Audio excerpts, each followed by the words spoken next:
Terus orang ni. Panel. Daripada Jakim.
Tak dengar suara. Tak dengar suara.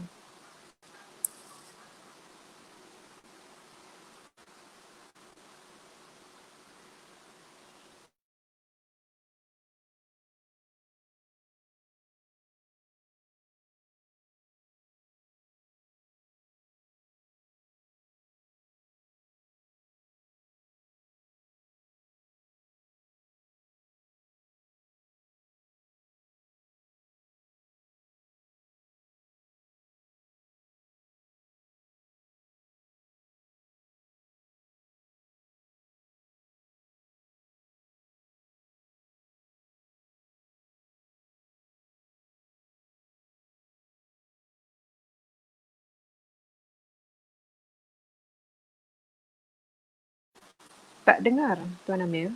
Tak dengar. Tak ada suara. Tak ada suara.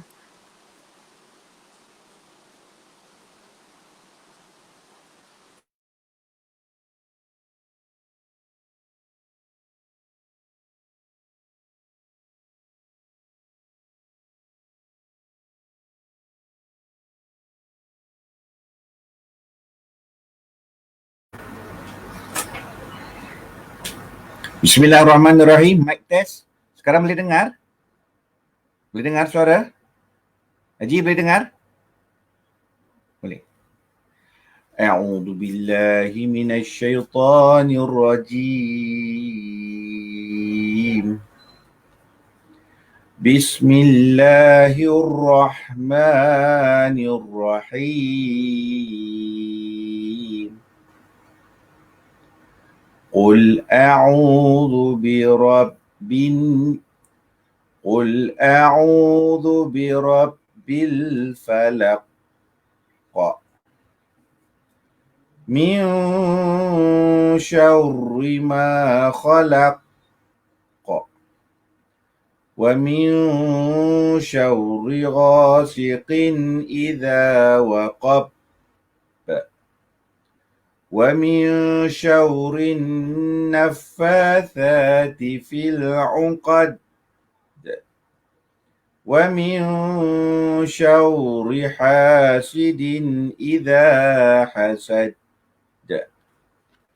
صدق الله العظيم. Sadaqallahul Azim. Selamat datang semua. Saya Syekhul Wasiah Amir Bahari Ihsani dari BNI Ampang bersama co-host saya Dayangku Roshima. Apakah BNI? Tuan-tuan dan puan-puan, BNI adalah satu sistem rujukan perniagaan secara sistematik, berstruktur dan tersusun bagi membina jaringan perniagaan anda. Cara mudahnya tuan-tuan, kalau tuan-tuan nak belajar tentang ilmu perniagaan dan skill-skill yang ada dalam perniagaan, maka BNI adalah satu platform yang sesuai untuk anda pertimbangkan. Untuk makluman lanjut, sila layari ke Facebook BNI Ampang. Dan pada malam ini, saya ingin kembali kepada co-host saya, Dayangku Roshima. Dayang, sampaikan salam kepada semua. Bismillahirrahmanirrahim. Assalamualaikum warahmatullahi wabarakatuh. Amir dan semua tetamu-tamu yang saya hormati.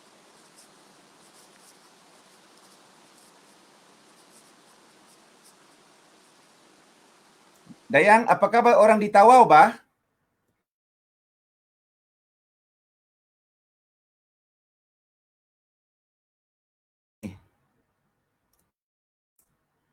Dayang, apa khabar orang di Tawau? Boleh dengarkah? Unmute Dayang. Tolong unmute.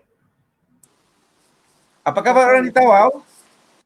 Alhamdulillah, sihat Tuan. Orang Tawau memang semua sihat. Apa khabar kawan-kawan kita di Stamin? Okey-kah? Okey, Alhamdulillah. Alhamdulillah. Semua okey. Kirim salam orang-orang di Stamin ya. Okey. InsyaAllah Tuan. Dan pada malam ini, izinkan saya memperkenalkan tetamu anda.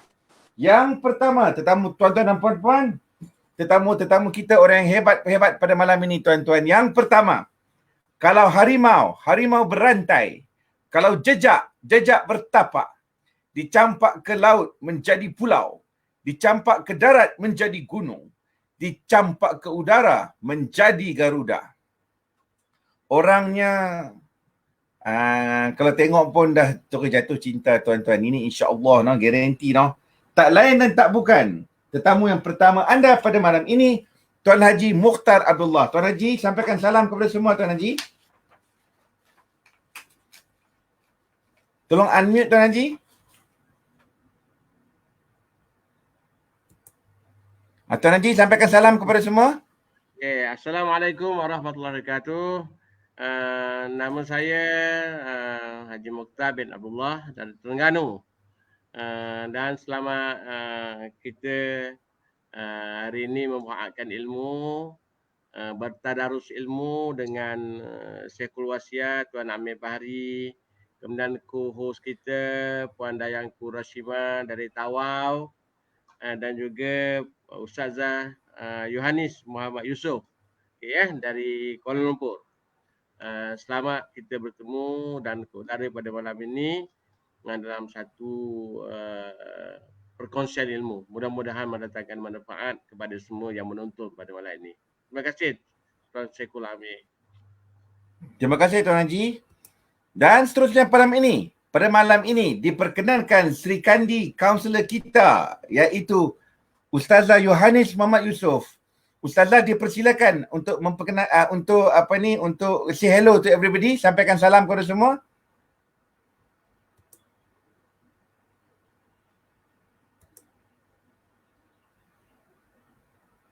Ustazah Yohanis, boleh dengar?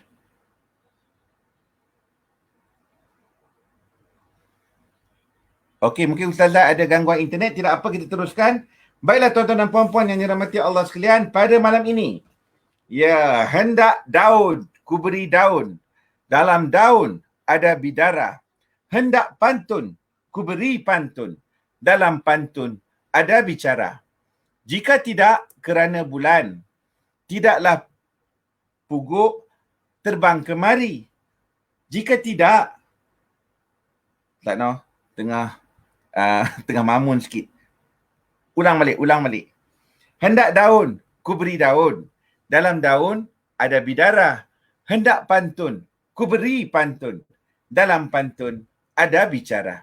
Jika tidak kerana bulan, tidaklah puguk terbang kemari. Jika tidak kerana dakwah Tuhan, tidaklah kami bersidang di sini. Kajang Pak Malau, kajang berlipat. Kajang hamba mengkuang layu. Mari Tuan, betulkan niat ketika duduk di majlis ilmu. Pada malam ini saya ingin menjemput tuan-tuan dan puan-puan yang dirahmati Allah sekalian untuk kita bersama-sama betulkan niat. Kenapa kita berada dalam sidang ilmu pada malam ini? Iaitu untuk sama-sama kita mengharapkan keridaan Allah Subhanahu wa taala. Semoga dengan niat yang ikhlas dan betul ini, Allah Subhanahu wa taala akan menggolongkan kita ke dalam satu golongan yang disebut dalam Al-Quran sebagai radhiyallahu anhum wa radu'an. Dan semoga dengan adanya tuan-tuan dan puan-puan di sini, Allah SWT akan masukkan kita semua ke dalam satu golongan yang mana Allah SWT mengampuni dosa-dosa kita, ibu bapa kita, anak-anak kita, cucu-cucu kita, guru-guru kita dan semua orang yang kita kasihi, insya-Allah. Pada malam ini, kita bersidang dalam satu majlis tadarus ilmu. Kita bertadarus yakin. Kita bertadarus firasat. Kita bertadarus tawakal. Kita bertadarus ikhlas kepada Allah Subhanahu wa taala, pemerintah mutlak seluruh alam. Dan pada malam ini juga saya ingin pergi ke segmen seterusnya yang mana saya ingin memberi ruang kepada semua panelis memperkenalkan diri. Anda diberi masa selama 120 saat. Berikan nama anda, nama syarikat anda, perniagaan anda dan rujukan yang anda cari. Dan saya ingin mulakan dengan co-host saya, Dayangku Roshima. Dipersilakan Dayang. Terima kasih Tuan Amir. Ya, terima kasih banyak-banyak. Terlebih dahulu saya ingin ucapkan terima kasih banyak-banyak Tuan Amir kerana sudi menjemput saya sebagai co-host pada malam ini. Terima kasih Daun Keladi ya. Lain kali jemput lagi ya Tuan Amir. Dan selamat datang juga kepada tetamu yang saya hormati, iaitu Tuan Haji Mokhtar Abdullah. Selamat jumpa lagi Tuan. Dan seterusnya yang dihormati Puan Yohanis Abdullah.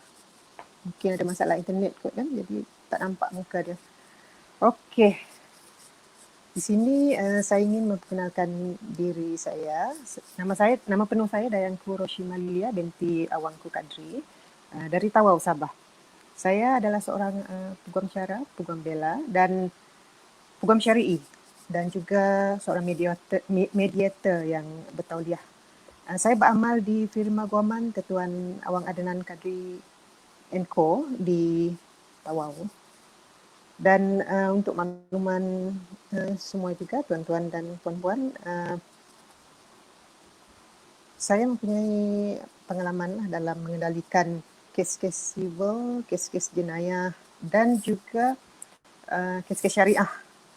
Walaupun sejak PKP ni lah kan Tuan Amir, makin banyak kes dah kot ya. Jadi saya kebelakang ni memang banyaklah mengendalikan kes-kes syariah, terutama di Mahkamah Syariah Tawau Sabah ni Tuan. Ya, itu saja dari saya Tuan. Dan rujukan yang saya ingin cari juga Tuan untuk pada malam ini ialah rujukan di mana pihak-pihak yang ada masalah rumah tangga lah Tuan.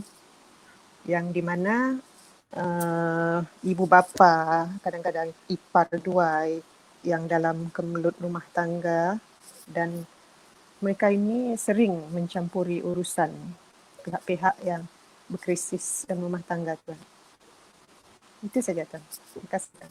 Terima kasih. Okey, bagi tuan-tuan dan puan-puan yang tinggal di Tawau dan ada masalah tentang rumah tangga, bolehlah hubungi Boleh hubungi Dayanku Roshima. Untuk pengetahuan tuan-tuan dan puan-puan, Dayanku Roshima adalah peguam untuk keluarga ibu saya yang ibu mertua saya, yang mana bila mana ayah mertua saya meninggal, nak cari peguam, kita cari Dayanku, kita engage Dayanku Roshima, kan? Betul kan? Dayang? Kan? So kita ambil. Betul Tuan. Kita jumpa kat mana Dayang? Ingat lagi tak kita perjumpaan yang pertama? Perjumpaan pertama kita dekat Mahkamah Tawau rasanya, kan Tuan? Tuan-tuan Lepas dan tu puan-puan. dilanjutkan terus ke Masjid Al-Kausar. Kausar ke salah Stamin? faham. Dah, okey. Kan Tuan? So, Lupa dah jadi Tuan. tuan-tuan dan puan-puan, kalau nak buat kes pusaka, nak cari peguam, senang aja. Pi mahkamah. In fact, saya jumpa Puan Dayang Kuroshima betul-betul dalam mahkamah. Mahkamah terbuka, kan?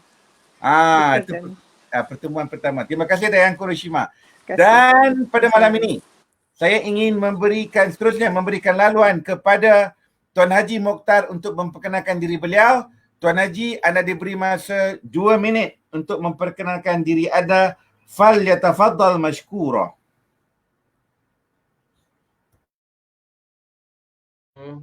Tuan Syekhul Wasiat, Tuan Amir Bahari, Puan Dayangku Roshima daripada Tawau. Ni kita pernah jumpa buat satu ceramah sekali di Tawau tahun lepas. Dan Puan Dayang Puan Ustazah Yohanis, mungkin ada masalah internet. Selamat berjumpa. Untuk selamat perkenalan, saya Haji Mokhtar Abdullah daripada Terengganu, beramal sebagai peguam bela, peguam syara dan juga peguam syar'i di Tuan Zabani Muhammad sebagai rakan kongsi. Saya pada masa ini adalah penasihat kepada Persatuan Peguam Syar'i Terengganu dan juga mantan Presiden Persatuan Peguam Syar'i Terengganu sejak 2-3-4 tahun lepas. Dan sekarang ni saya beramal civil dan juga syariah. Dan banyakkan ke akhir-akhir ni banyak kita buat syariah. Malangkan kes-kes yang begitu banyak, pasal saya tumpu sepenuhnya. Di samping saya juga menulis buku dan juga memberi ceramah-ceramah berkait dengan undang-undang keluarga, berkait dengan perancangan harta, hibah, wasiat, harta sepencarian dan sebagainya. Jadi apa yang saya cari ialah bagi mereka yang bermasalah terhadap rumah tangga, boleh jumpa saya kat Terengganu, dan juga apa-apalah berkait dengan penyiapan dokumen-dokumen wasiat, dokumen hibah, dan juga bagi membantu kes yang yang mereka memerlukan khidmat peguam, terutama sekali di Mahkamah Syariah Terengganu. Terima kasihlah Tuan Amir kerana menjemput saya pada malam ini untuk berkongsi ilmu. Setakat yang ada, kita dah menulis 7 buah buku dan beramal sebanyak selama 24 tahun sebagai peguam syifa dan syariah, dan juga dalam kerajaan 20 tahun. Jadi 44 tahun semua masih lagi aktif berguam dan juga berceramah di melati tempat sebagai mana yang setakat mana yang telah mereka-mereka yang berkenaan jemput, terutama sekali sahabat-sahabat di Semenanjung dan juga hingga ke Sabah dan Tawau, kami pergi bersama dengan Tuan Syekhul Wasiat Tuan Amir selama ni. InsyaAllah kita berkongsi ilmu. Harap-harap mereka boleh menerima perkongsian ilmu dan bagi manfaat bersama bagi membantu meningkatkan syariah di Malaysia ini.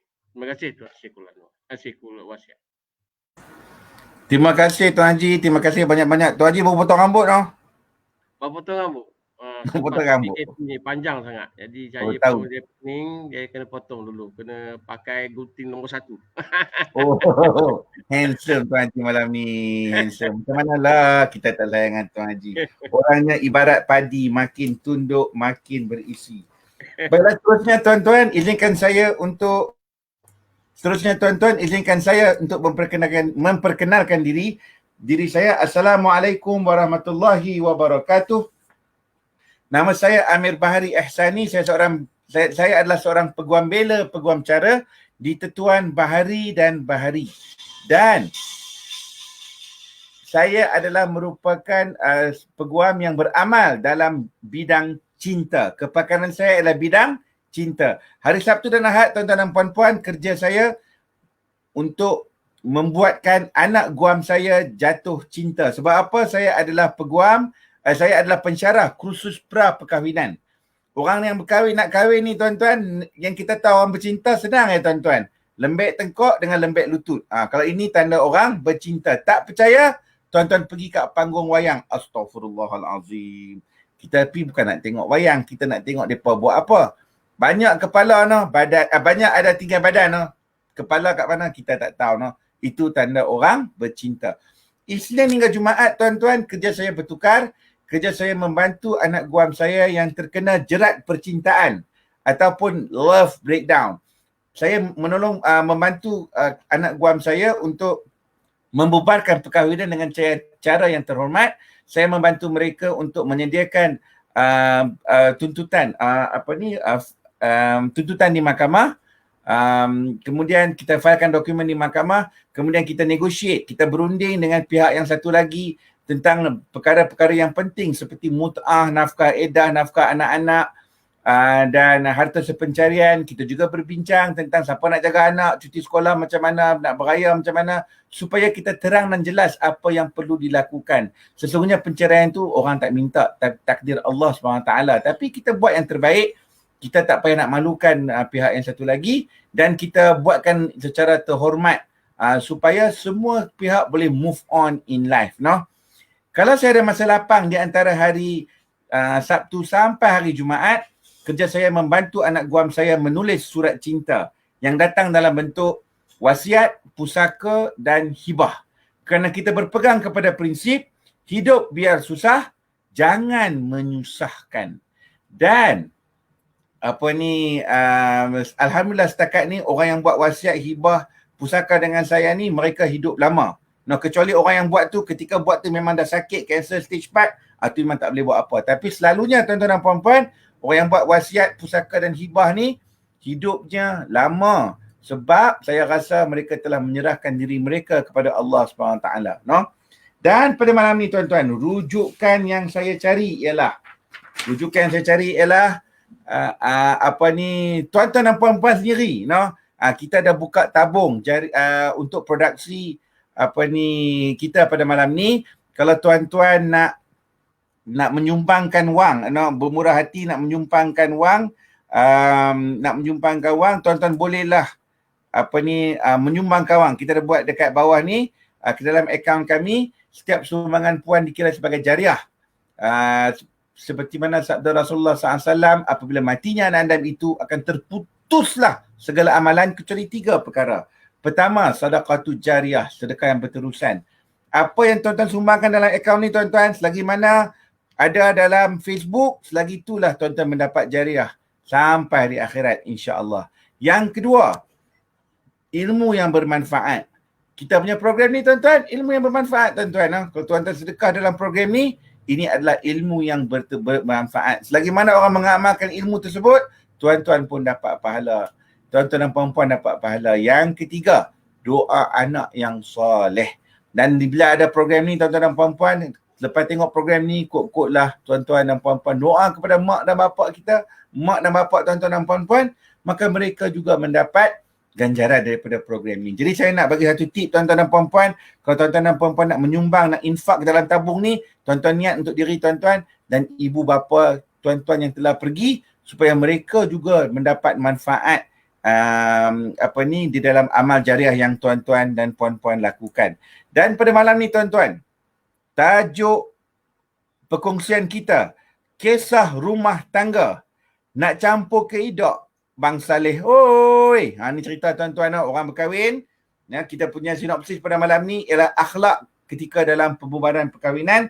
Ketika mana orang nak bercerai, adakah patut ahli keluarga campur tangan di dalam perkahwinan tersebut, no? Jadi lagu tema kita pada malam ini tuan-tuan adalah lagu Kisah Rumah Tangga. Nah, oh dengarlah tuan-tuan sebuah kisah suami isteri. Kadangkala terdapat si isteri memerintah suami. Oh disuruh duduk-duduk, dijerit-jerit, dibentak-bentak. Suaminya dulu handsome, rambut panjang dah jadi botak.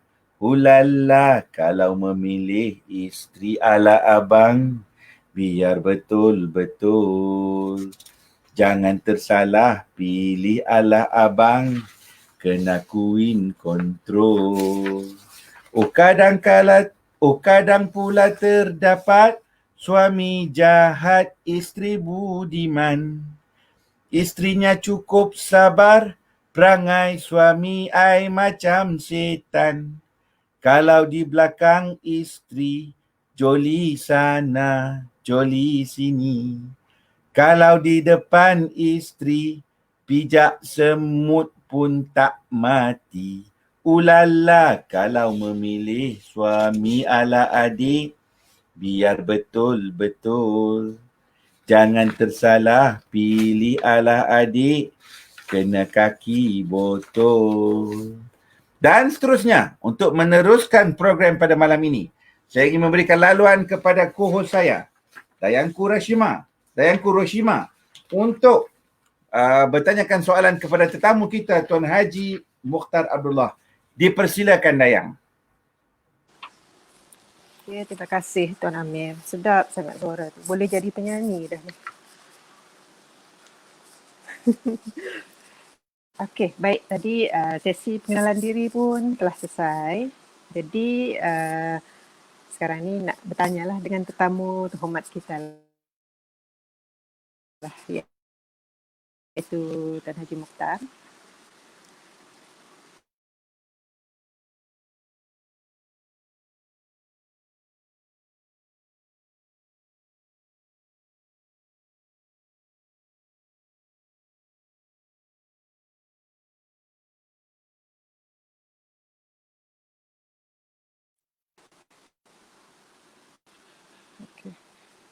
Okey, dengar?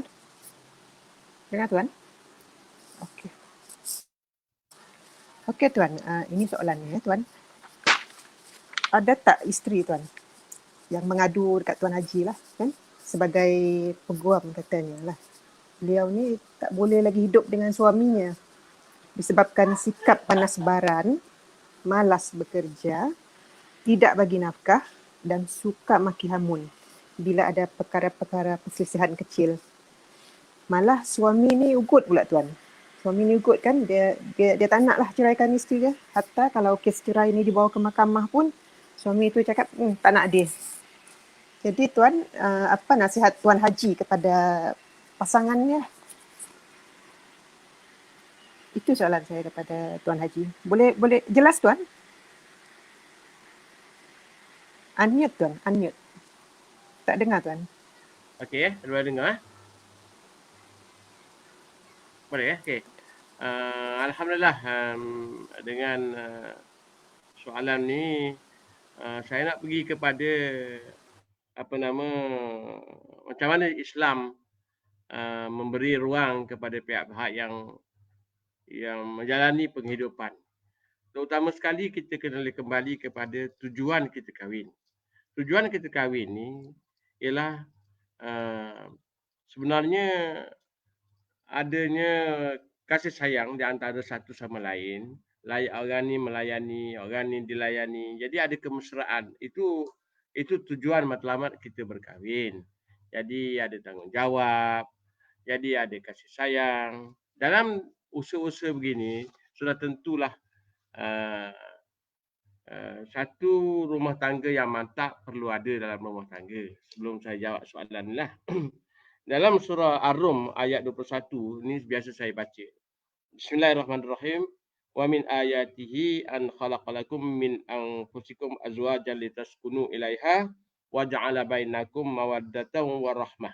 Ini biasanya kita lihat Allah Subhanahu wa taala berfirman, di antara tanda membuktikan kuasaannya ialah ia menciptakan wahai kaum lelaki dan isteri-isteri dari jenis kamu sendiri supaya kamu bersenang hati dan hidup mesra dan jadikan antara kamu suami isteri perasaan kasih sayang dan belas kasihan. Jadi ini matlamat kita berkahwin adalah untuk mengeratkan kasih sayang, ada tanggungjawab. Tetapi bukan senang kita untuk melayari bahtera rumah tangga ni, sebagaimana saya bincang pada minggu-minggu lepas.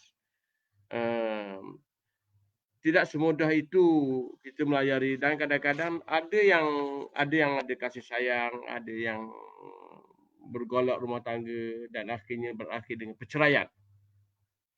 Sebagaimana yang kita katakan dahulu bahawa walaupun kita bercinta dalam 5-6 tahun semua kahwin, tapi dia tak sama apabila kita kahwin. Bila kita kahwin ni barulah kita tahu, kenal hati budi suami isteri masing-masing apabila tinggal sebumbung. Jadi bila kita tinggal sebumbung ni barulah kita nampak adanya panas baran, adanya suka maki hamun, malas bekerja, ada queen control macam tu Amir katalah. Jealousy, garang, sikap tanggungjawab pun ada. Setengah-setengah tu ada penyayang dan sebagainya lah. Jadi pandai-pandailah pasangan ini katakan bersikap toleransi. Dalam pergaulan ini kita hendaklah bergaul dengan perasaan kasih sayang lah. Surah An-Nisa Allah Subhanahu Wa Taala ayat 19 Allah Subhanahu Wa Taala ada berfirman wa'ashiruhunna bil ma'ruf. Maknanya bergaulah dengan mereka iaitu perempuan-perempuan dengan dengan baik.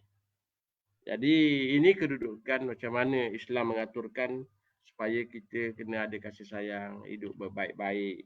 Sehingga kan dalam satu riwayat hadir Tirmizi dari Ibnu Majah ada dinyatakan oleh baginda Rasulullah SAW, khairukum li ahli wa ana khairukum li ahli. Jadi orang yang paling baik antara kamu ialah orang yang berlaku baik terhadap isterinya, dan aku adalah orang yang sangat berlaku baik terhadap isteriku. Ini kedudukan macam mana kasih sayang itu dimantapkan. Tetapi dalam kes ini, berbalik pada pertanyaan Puan Dayang, co-host kita pada ini, macam mana kalaulah timbulnya masalah-masalah rumah tangga ni, apa pilihan keluar? Pertama sekali saya nak syorkan supaya pihak-pihak pergilah kaunseling. Kalau boleh pergi kaunseling dulu. Mediasi sistem untuk katakan mengubah hidup masing-masing, cari toleransi, cari persefahaman di antara satu sama lain. Tetapi kalaulah benda itu tak boleh juga nak buat, maka isteri ada pilihan. Pilihan untuk berpisah atau bercerai. Itu jalan yang akhir lah untuk berpisah. Di antara ruang-ruang yang berpisah tu saya tengok dalam kes ini yang diutarakan, kita kena kembali sama ada melalui perpisahan melalui taklik. Taklik ni ialah satu pelanggaran janji yang dibuat oleh pihak suami. Terutama sekali kalau kita pergi ke tempat kahwin ni, dia ada baca taklik. Suami ni baca taklik selepas perkahwinan. Lepas akad nikah dibuat. Jadi bila dia kata bahawa antaranya taklik-taklik tu ada tiap-tiap negeri ada berlainan, tapi lebih kurang atau merupakan janji di situ. Misalnya di Terengganu, kalau aku tidak bersekutukan dengan isteriku lebih 4 bulan, ada setengah-setengah negeri tu tak bagi nafkah, kalau aku mudaratkan isteri, macam di wilayah tu, memang dia ada peruntukan taklik yang dilapas. Jadi kalaulah berlaku penganiayaan taklik di situ, pelanggaran taklik, maka si isteri boleh pergi ke mahkamah untuk mendapatkan perceraian melalui peruntukan taklik. Taklik ni apabila hakim berpuas hati adanya berlaku pelanggaran yang dibuat oleh suami dengan ada bukti-bukti, maknanya biasanya mahkamah akan meluluskan perceraian melalui taklik ataupun melalui tebus talak. Itu di antara yang diperuntukkan tiap-tiap negeri yang berlainan sirah taklik itu dibuat. Tapi kalaulah perempuan ataupun isteri tak nak buat cara taklik, saya nampak satu lagi ialah melalui fasah. Melalui fasah di sini ialah fasah ni ialah kalau kita lihat dia merupakan satu perceraian dibuat melalui atas sebab-sebab yang tertentu. Kerana kalau kita tidak tinggal bersama pun ataupun kita masih tinggal bersama tapi melalui penderaan dia berlaku. Penderaan berlaku tu disebabkan oleh maki hamun, uh, suami tidak bertanggungjawab terhadap nafkah, kemudian suami tidak adil, suami dipenjara dalam masa setahun, dalam tempoh setahun. Itu merupakan sebab-sebab yang membolehkan isteri boleh memohon perceraian atau membubarkan perkahwinan secara basah. Jadi dalam hal ini saya melihat supaya mana-mana pihak yang merasakan dia tak ada kerjasama daripada pihak suami. Suami kata saya tak nak lafaz, saya tak nak tinggal awak, saya masih cintakan awak. Tapi walaupun pada cinta sekalipun, tapi hubungan dengan keluarga, hubungan suami isteri ada katakan timbul konflik dan katakan sakit jiwa. Tak boleh dah, we cannot go ahead with the marriage. Maka pasrahlah saya tengok jalan yang jalan keluar untuk membubarkan perkahwinan. Walaupun suami dia tak nak lafaz, tapi pasrah ini merupakan satu keputusan yang dibuat oleh hakim. Hakim ada kuasa untuk memutuskan membubarkan perkahwinan secara pasrah. Jadi dengan cara yang demikian, dengan ada bukti-bukti, misalnya kalau kena pukul, kena ada laporan polis. Kalau kena pukul, kena ada laporan doktor, misalnya ada kecederaan dan sebagainya. Ini dapat membantukan tuntutan yang dibuat oleh pihak isteri untuk membubarkan perkahwinan, dan hakim di Mahkamah Syariah mempunyai kuasa untuk membubarkan, mensabitkan pembubaran perkahwinan di antara suami dengan jalan dipanggil judicial decision. Bukan nanti soal suami tak nak lafaz. Kalau suami tak nak lafaz pun kita boleh buat cara macam ni. Jadi kena cerdiklah sikit kita di mahkamah ni, kena pergilah ke mahkamah untuk menerangkan kepada hakim masalahnya. Kita tak boleh berlaku dah konflik, tak boleh tahan dengan konflik yang ada. Jadi tak bolehlah kita makan hati, ular jantung. Jadi dengan cara yang sedemikian, itulah jalan keluar supaya pasangan-pasangan itu boleh bercerai melalui jalan fasah. Ataupun kalau suami kata, aku cerai, sanggup cerai kau bayar duit sebagai tebus talak 10,000. Misalnya isteri sanggup, itu boleh bercerai melalui tebus talak. Itu dengan cara yang demikian, maka perceraian itu boleh berlaku di antara pasangan-pasangan yang nak bercerai. Sebab dia merupakan jalan terakhir. Bagaimana kita untuk membubarkan perkahwinan. Jadi tak boleh duduk diam macam ni. Kita tiap-tiap hari makan sakit ni, cedera perasaan. Kata orang Terengganu kata cedera perasaan. Jadi tak boleh. Kita tak boleh dah. Kita nak hidup ni aman damai. Dah, masa saya katakan supaya wa'ashiruhunna bil ma'ruf. Maknanya kita naklah hidup ni dalam kasih sayang di antara suami isteri.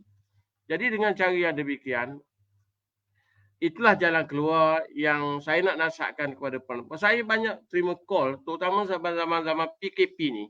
Orang tak tahan dah dengan suami tak ada kerja, kemudian suami tak bagi nafkah, kemudian suami malas nak pergi kerja, panas barang berlaku, bila keadaan susah ni timbul masalah-masalah sakit jiwa dan sebagainya. Maka yang demikian, itulah jalan yang keluar. Kalau boleh, isteri pergi ke Mahkamah Syariah atau mendapatkan khidmat peguam ataupun kaunselor sebelum dia buat satu kes perceraian, file perceraian di Mahkamah Syariah. Itu yang sepatutnya. Kena pergi tempat pertanyaan di mana Mahkamah Syariah yang berdekatan untuk membuat satu pembubaran perkahwinan yang sepatutnya kita buat cara undang-undang. Itulah saja nasihat saya, jawapan saya kepada Puan Dayan Ku Rashimah yang memberikan panduan kepada pihak-pihak yang di luar sana yang menghadapi masalah rumah tangga. Jadi kita cerita ni masalahnya hari Rabu ni memang kita kes pembubaran. Dan orang tanya, aku puas dah dengar kes pembubaran. Ya, tapi dah mana saya ni, grup kita ni di assign-kan untuk buat satu pembubaran, topik pembubaran setiap hari Rabu. Jadi kita tak nak cakap bab lain. Jadi kita ni nak tahu hal-hal pembubaran kena buka Facebook untuk hari Rabu je. Jadi kita tak, walaupun kita boleh cakap bab harta, bab hibah, wasiat dengan sekul ni, tapi ini Ini assignment yang kita kena buat, topik yang kita kena terangkan kepada masyarakat di luar sana supaya sama-sama prihatin terhadap tindakan yang patut Okey. dilakukan. Itu saja Saiku wasiat dan saya serah kembali kepada moderator kita pada malam ini. Terima kasih. Okey, terima kasih Tuan Haji. Semua boleh dengar saya? Boleh dengar? Boleh dengar? Okey, alhamdulillah Boleh. Ustazah Yohanis dapat masuk. Ustazah, sebelum kita bertanyakan soalan kepada Ustazah, saya nak beri masa 2 minit kepada Ustazah untuk memperkenalkan diri, bertugas di mana dan siapakah golongan yang selalu Ustazah bantu. Kita berikan 2 minit daripada sekarang Ustazah. Dipersilakan. Falyatafaddal mashkura. Okey, auzubillahi minasyaitonirrajim. Bismillahirrahmanirrahim. Alhamdulillah. Allahumma shalli ala sayyidina Muhammad wa ala ali sayyidina Muhammad. Terima kasih kepada tuan moderator kita ya, Tuan Amir. Minta maaf pertamanya sebab lewat dan alhamdulillah saya bersyukur mendapat jiran-jiran yang sangat baik. Saya berteduh di rumah jiran untuk mendapatkan line yang okey insya-Allah. Saya Yohanis binti Muhammad Yusof daripada sebagai penolong pengarah kanan bahagian keluarga, sosial dan komuniti JAKIM. Jika ditanya saya kepada siapa yang banyak saya bantu adalah terutamanya melibatkan kekeluargaan lah, pasangan-pasangan yang sebagaimana Tuan Haji Mohtar sebutkan tadi, dia motu kepada nikah, cerai dan rujuk. Sebab saya pernah berkhidmat di Jabatan Agama Islam Selangor selama 10 tahun sebagai pendaftar nikah, cerai dan rujuk di sana, dan seterusnya alhamdulillah memiliki lesen kaunselor dan di situ kita sikit sebanyak menyumbanglah kepada masyarakat apa yang kita boleh sumbang. Ya, boleh takat tu. Okey, terima kasih Ustazah, terima kasih. Saya tengok resume Ustazah sangat-sangat, orang kata apa, sangat-sangat impresif sangat impresif. Baik, Ustazah, soalan untuk Ustazah pada malam ni nak tanya ketika Boleh. proses pra penceraian, laki bini nak bercerai kan. Katakanlah anak-anak pun dah besar dalam 10 tahun, 12 tahun. Patutkah ibu bapa, mertua, anak-anak dan jiran campur tangan dengan niat nak menyelesaikan masalah rumah tangga? Boleh tak Ustazah bagi penerangan dari sudut kaunseling sama ada patut atau tidak, ada tim A, tim B, camp A, camp B, tukang sorak, tukang kompang dan sebagainya. Dipersilakan Ustazah. Ya, terima kasih. Alhamdulillah. Astagfirullahalazim, astagfirullahalazim, astagfirullahalazim. Nak cerita tentang rumah tangga ni rasa takut lah sebab kita pun ada rumah tangga kan. Kadang-kadang kita berada di bawah, kadang-kadang berada di atas. Dan pemerhatian saya dalam bidang ni melihat kadang-kadang kita diuji di awal perkahwinan. Kadang-kadang kita diuji di pertengahan perkahwinan. Kadang-kadang tu kita tengok Allahu Akbar, rumah kata pi, kubur kata mari dah. Dia duk gaduh nak bercerai juga kan. Pun ada juga, walaupun tak banyak tapi ada. Jadi nak kata kat sini persoalan Tuan Amir tadi, saranan, kita tengok saranan dalam Quran lah. Kalau tengok surah An-Nisa ayat 35 tu disebut kat situ kan. Wa in khiftum syiqaqa bainihima tu. Bila mana berlaku syiqaq dan perbalahan di antara kedua pihak, fa ba'athu hakaman min ahlihi wa hakaman min ahliha.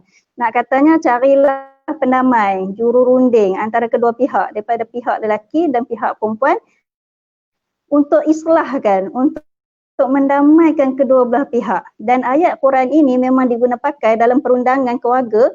Saya tengok bukan negara kita aja, negara-negara luar juga turut, keluar dah utara ni, negara luar juga turut menggunakan ayat ini untuk mendamaikan kedua belah pihak. Itu dia. Dan alhamdulillah, kalau ditanya pada saya, pengalaman sedikit sebanyak, tak boleh lawan dengan Tuan Haji Mohtar ya. Orang tengah ni nak katanya daripada ahli keluarga ni, dia sangat membantulah. Ada yang sangat bantu, ada yang nak meruntuh pun ada juga. Memang ada, tapi kalau kita tengok kena pilih perunding, pendamai yang memang niat untuk islah, mendamaikan. Yang tu memang kita pakai. Dan satu lagi, sedikit perkongsian, selama 10 tahun juga saya sebagai pengerusi jawatan kuasa pendamai. Yang mana pendaftar ni bertindak begitulah bagi pasangan-pasangan yang di mahkamah agak orang kata apa ya, seorang nak bercerai, seorang tak bercerai, jadi memang panjang kepada kita lah pejabat agama. Saya bertindak sebagai jawatan kuasa pendamai. Memang kebanyakan wakil-wakil yang dilantik itu adalah ahli keluarga. Walaupun kalau kita tengok ada juga ahli keluarga yang dia tak tahu apa cerita. Dia tak tahu, saya ni tak tahu cerita Ustazah dah sampai sini. Oh baru tahu ni ceritanya. Nampak baik benar lah loving couple. Rupanya ada di sebalik tu, tak nampak kan. Ada juga yang tak tahu. Ada juga setengah-setengahnya dia bukan daripada ahli keluarga yang dilantik itu. Tetapi yang dilantik itu daripada jiran-jiran yang terdekat. Jiran tu lah yang nampak isteri tu kena pukul, kena libah dengan tali pinggang kan. Kena ketuk kepala berdarah, dia lah yang bawa pergi klinik semua kan. Jadi jiran itulah yang menjadi wakil kepada pihak-pihak ni untuk memberi pandangan terhadap bagaimanakah sesebuah rumah tangga itu, adakah boleh diselamatkan ataupun sebaliknya. Kebanyakan yang kita tengoklah dia gini tau, ada yang wakil itu ada juga di kalangan ahli keluarga sendiri. Contoh macam suami dia bawa lah mak dia, bapak dia, kakak dia tu kan. Ada juga yang bertentangan. Si suami bawa kakak ipar dia, kakak kepada isteri pula bawa abang ipar dia. Dia berselang. Oh, boleh faham kok ya? Ada juga wakil-wakil di kalangan keluarga tapi di sebalik ipar. Yang tu nak ceritanya kalau dia bawa ipar tu memang menantu kesayangan lah sebenarnya tu. Apa nak kata ipar kesayangan tu, cumanya ada konflik berlaku, memang perlu ke peringkat mahkamah dan akhirnya ke jawatan kuasa pendamai. Tetapi nak kata di sini wakil-wakil ni yang menjadi hakam ni tadi untuk menambah baikkan institusi keluarga tu. Ada juga ya Tuan Haji Muhtar macam Tuan Haji sebut tadi dah teruk sangat lah kan, nak kena pergi ke mahkamah, nak katanya mawadah warahmah tu dah tak ada lah dalam satu-satu rumah tangga tu. Kalau kita paksa damai juga dia jadi syiqaq. Dia jadi parah lah masalah tu. Sebab rumah tangga tidak dibina untuk mudarat. Yang tu kita kena faham. Sebab kadang-kadang rumah tangga yang mudarat ni habis lah. Takkanlah nak tunggu dah patah riuk semua baru nak ke mahkamah semua, kesian kan. Jadinya ada kes-kes yang begitu memang peranan keluarga sangat main peranan. Dinasihatkan untuk berpisah dulu contohnya kan. Sebab kita terang juga kalau tak berpisah ni contoh pasangan ini pergi kepada peringkat hakam dan hakam ada sedikit kuasa hakim yang mana boleh menceraikan bagi pihak suami. Yang tu jadi talak bain pula, suami tak boleh nak rujuk isteri. Jadi di situ memang kita review balik kita ingatkan balik si suami itu bahawasanya cerai dengan talak raja'an itu adalah lebih baik sebenarnya. Sebabnya dia ada tempoh bertenang, salah satu quruk tu boleh muhasabah diri balik, nak rujuk balik itu adalah lebih baik, prosedur pun lebih mudah daripada nak angkat nikah semula dan sebagainya. Gitu. Mudah katanya, saya nak katakan bahawasanya peranan pihak keluarga sangat memberi kesan yang sangat baik sebenarnya, pihak keluarga yang untuk islahkan, untuk mendamaikan. Tapi kalau pihak keluarga yang nampak untuk mencerai-beraikan, jangan lantik dia sebagai orang tengah juru runding kita. Bahaya tu, yang sejengkal boleh jadi sedepa, layalah. Dan itulah jawapan daripada saya untuk kali ini insya-Allah. Okey Ustazah, ini saya nak celah sikit dalam nak dive deep Ustazah no. Yang tu kalau pergi mahkamah, kalau hakam, kita tahu tu memang dia akan lantik tu. Tapi yang dekat rumah ni, sebentar nak pergi kat mahkamah ni kan, yang setengah anak kata, mak. Yang anak pula, setengah lain pula, bapak kan. Ni dia ada dua camp kat rumah ni kan. Lepas tu mak mentua pun main kat rumah, pukul anak sinyak menantu lah, biasalah kan. Aku ni kalau main kat rumah hang ni, aku makan sakit perut, hang masak julap ke? Tu dah mula campur tangan dalam keluarga kan. Yang kat mahkamah tu kita tahu dah ada sistem sendiri, yang kat rumah, kat luar ni. Okey. Patutkah anak-anak campur tangan? Setengah anak tu yang saya tahu pula, pergi ambil gambar mak pak berkelahi, dia buat kat Instagram, kat Facebook. Tak tahu, tak kata korang ajak ke terlebih ajak lah. Tapi ada anak jadi macam tu pula. Dia nak kata macam mana, patutkah anak-anak campur? Dia, kalau kita tengok dari situasi dari sudut kaunseling, daripada sudut kaunseling. Dia gini je sebenarnya, kalau pihak-pihak ni masuk campur untuk membantu tak ada masalah. Tapi kalau pihak-pihak ni macam Tuan sebut tadi, siap bersorak bagai masuk media sosial, yang tu tak kena lah. Yang tu kalau kata patut, kata memang tak patut lah jawapannya. Sebab dia menambah kusutkan masalah. Dia dah masalah tu, dah masalah dah. Dia jadi serabut lagi kan. Jadi kalau macam tu memang tak boleh. Kalau dulu-dulu kita ingat rumah kita, kalau bukan dulu-dululah lah ni pun, kalau kita tengok rumah kampung kan, kalau kita perasan, rumah dia dekat-dekat, rumah tok kita, rumah bapak kita, rumah pak jang kita, pak teh kita duduk keliling tu je. Itu antara hikmah yang kita tengok, kalau bergaduh dua tu, dengar kan, antara rumah tu nanti mak dia mai lah, ambil cucu buat balik, yang bergaduh lah dulu, mak buat balik cucu dulu. Nak selamatkan keadaan biasanya kan. Tak pun nanti marilah pihak ni yang untuk menenangkan. Itu culture dululah kalau kita tengok. Compare dengan sekarang ni, bergaduh cabut lari kita pun kan, takut dengar orang bergaduh. Tapi nak katanya dalam situasi yang kalau kita tengok relate dengan zaman sekarang ni, kalau saya sebagai kaunselor ada kes yang datang pada saya, contoh suami isteri lah ada masalah mak mentua macam tadi tu kan, hang ni mai sini aku sikit perut macam makan julap macam tu kan. Tu dah jadi masalah kan. Tapi kalau tak kuat pasangan ni, suami isteri ni habis. Memang habis. Seriously saya cakap. Tapi kalau pasangan ni kuat dan saling menguat. Suami menguat isteri, isteri menguatkan suami. Suami menguat isteri, isteri menguat suami. Maksud kata saling meneguh antara satu sama lain. Kalau macam ni bagus. Sebab tu kalau pasangan datang untuk sesi kaunseling, kita akan settlekan pasangan ni dulu. Kalau dia betul-betul jaga bini dia, bini betul-betul jaga laki dia, insya-Allah kalau kita tengok dalam keadaan macam tu masih boleh diselamatkan. Adalah kita bagi homework lah apa-apa kat dia kan, untuk dia memperteguhkan rumah tangga. Maksud kata kalau mereka okey, dah gaduh-gaduh tu mai kat kita, kaunseling semua, kita bagilah homework 1, 2, 3, mereka okey, padahal masalah orang keliling ni, masalah kak ipang lah, masalah anak lah, masalah mak mentua lah, pak mentua kan. Tapi kalau mereka okey, insya-Allah slowly kita bantu pula macam mana nak tackle mak mentua, macam mana nak tackle ipar-ipar dia yang lain atas kebijaksanaan. Sebab kadang-kadang bila mereka duduk dalam, bila dia orang duduk dalam kemelut rumah tangga macam ni, dia blank tak nampak. Jadi kita sebagai orang tengah bantu untuk macam mana nak buat. Kita lorongkan macam tu. Dia kaunselor ni kan Tuan Di ibarat macam wiper kereta tu. Kita tahu dah hala tuju kita nak pergi mana kan. Cuma macam confused, macam tak berapa jelas, macam takut-takut. Kita jadi tukang wiper kereta je lah. Sampailah akhirnya dia pencerah jalan. Gitulah ibaratnya kaunselor ni. Dan saya kira itulah jawapan saya ni Tuan Amir. Lagi okey, sebelum saya nak tanya lagi satu Ustazah. Okey baik nak tanya lagi sikit nak pergi dive deep lagi no. Kadang-kadang pasangan kan, terutamanya suami atau isteri. Terutama suami terutamanya no. Depa kepala batu no. Isteri ajak pergi kaunseling tak mau. Tak sah aku tak mau pergi kaunseling. Dia anggap jumpa kaunselor ni sebagai satu tanda kelemahan. No? Kelemahan. So jadi apa pandangan Ustazah tentang perkara ni? Orang yang pergi kaunselor ni dianggap macam ada masalah kan? Ataupun memang ada problem. Setengah tu takut. Sebab tu kadang-kadang orang takut pergi jumpa psikiatris, takut kena label dia nak gila ke apa kan? Jadi cuba Ustazah, dan setengah suami pula kata, I tak ada masalah dalam perkahwinan. You je, buat apa I pergi? You seorang pergi cukup lah. Kenapa nak babitkan I? Apa pandangan Ustazah tentang perkara ni?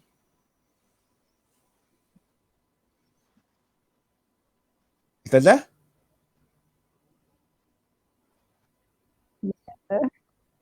Teruskan Ustazah, teruskan.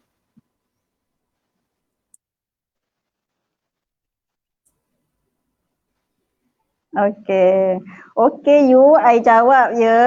Gini jawabnya. Kalau reality, ya. Dengar suara saya? Dengar suara saya? Dengar. Teruskan Ustazah. Okey, baik. Saya teruskan. Kalau dilihat kepada realitinya, kebanyakan yang datang pada kita ni memang adalah perempuan. Dan memang kebanyakanlah ada yang lelaki datang untuk buat aduan kan ada. Tapi yang kebanyakan orang perempuan, sebab orang perempuan ni dia tak boleh simpan masalah. Dia nak bercakap. Okey. Baik. Dia nak bercakap dan hati dia tak boleh simpan lah masalah, sebab orang lelaki dia lebih mencari solusi. Orang lelaki dia lebih kepada simpan tak apalah macam tu kan. Tapi orang perempuan ni dia tak boleh, dia memang nak bercerita. Sebab tu kadang-kadang sesi kaunseling ni yang datang tu dia cerita je. Ustazah saya bla bla bla bla bla, oh lega saya cerita, dia balik. Esok lusa dia datang pula, dia cerita bla bla bla bla, oh lega saya, dia balik, gitu.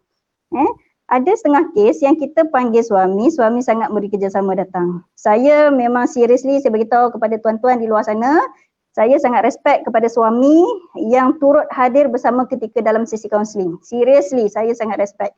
Sebabnya banyak suami yang macam Tuan Amir sebut, tak nak datang. Bila tak nak datang, biasanya pengalaman saya lah, pengalaman kaunselor lain, wallahualam saya tak tahu, saya menggunakan kaedah memujuk.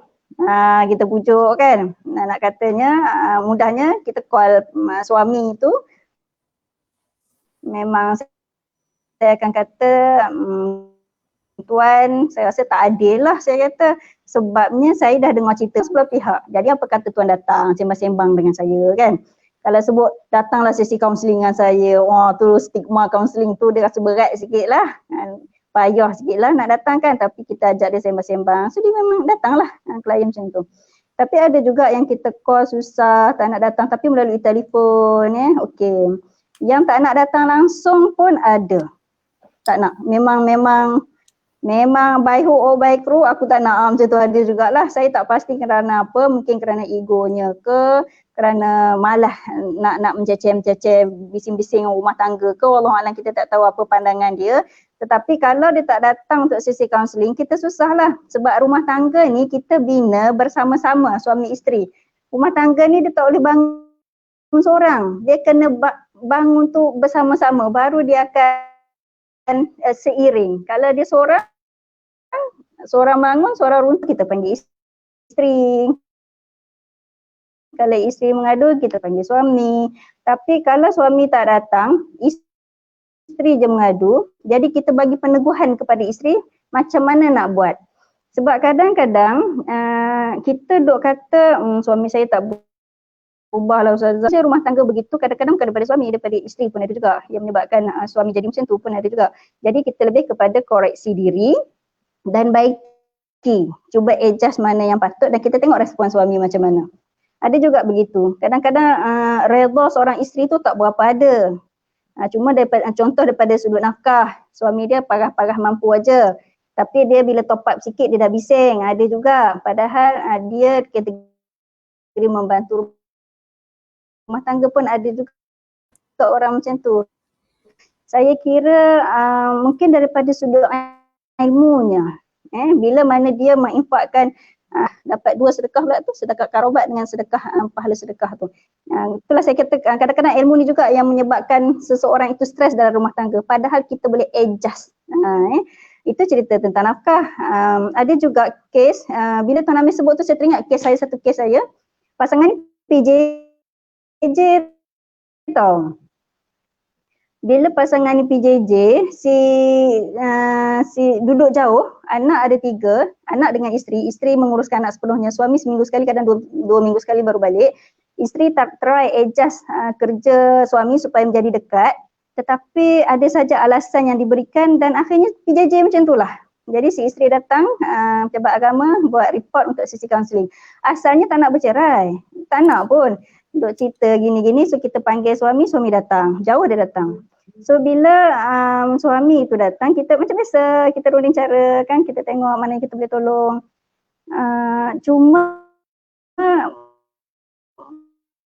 kata suami itu, saya tak ada masalah gitu. Cuma kita nak kata itulah masalah dia kerana dia merasakan masalah itu bukan masalah. Dia agak payah sikit lah bila dia rasa masalah tu bukan masalah. Kita nak terangkan realiti tu. Dia masalah apa yang istilahnya tak sedar diri. Tak sedar diri macam kasar sangat ya. Tak sedar kata benda tu masalah sebenarnya. Jadinya kes tu memang hanging dan lama-lama isteri tak boleh semua cerai. Dia tak ada penyelesaian. Tapi kita dah try bantu pasangan ni tak bercerai. Kalau boleh janganlah sampai bercerai kan, kecuali yang mudarat lah, kes pukul tinggal bertahun, tu lain cerita lah yang mudarat kan. Tetapi ini yang kita boleh selamatkan, kita cuba sehabis mungkin. Tetapi kalau tak boleh juga, kita serah kepada bukan kuasa kita lah, sebab jodoh ni bukan urusan kita, memang kita last kali tawakal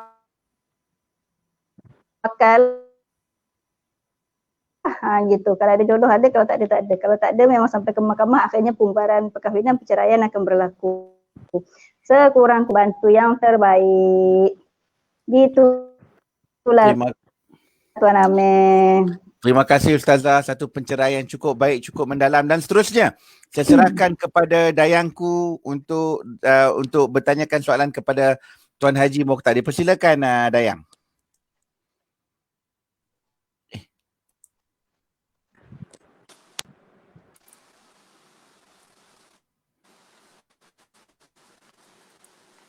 Dayang, dipersilakan.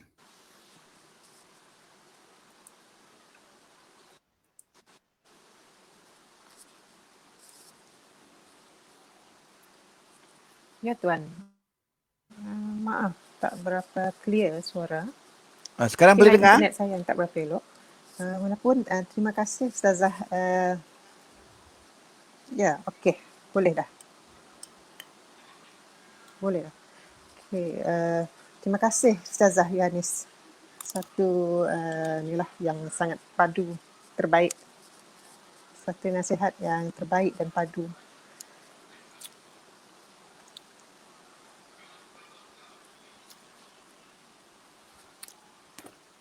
Dan terima kasih Ustazah Yanis di atas pencerahan tadi, pencerahan soalan yang telah diberikan oleh Tuan Amir sebentar tadi, Tuan. Okey, seterusnya Tuan Amir. Ke soalan seterusnya kan Tuan Amir kepada Tuan Haji Mokhtar. Dah bersedia Tuan? Dengan soalan yang kedua. Okey Tuan ya. Soalan yang seterusnya Tuan, nak tanyalah ni kan. Inilah adalah sepasang suami isteri ni dah bercerai di mahkamah. Jadi sebelum bercerai itu, kedua pasangan suami isteri ni dah tinggal berasingan Tuan Haji. Hampir 10 bulan yang lalu lah. Ya. Dengar Tuan Haji? Ya, dengar. Okey. Jadi dalam tempoh tinggal berasingan tu kan Tuan, bekas suami ni dia dah jual pula rumah perkahwinannya tu kepada pihak ketiga. Jadi Tuan Haji kan dalam persoalan ini, apakah bekas isteri itu ada hak di atas rumah perkahwinan itu?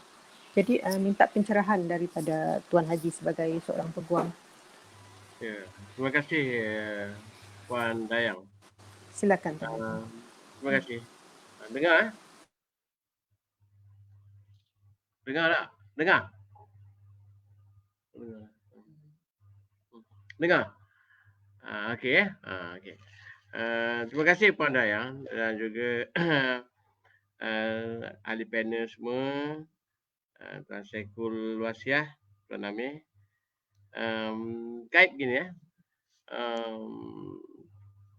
Dia akan merujuk kepada suatu harta kediaman yang telah dijual oleh suami. Kita kena melihat kepada status harta tersebut.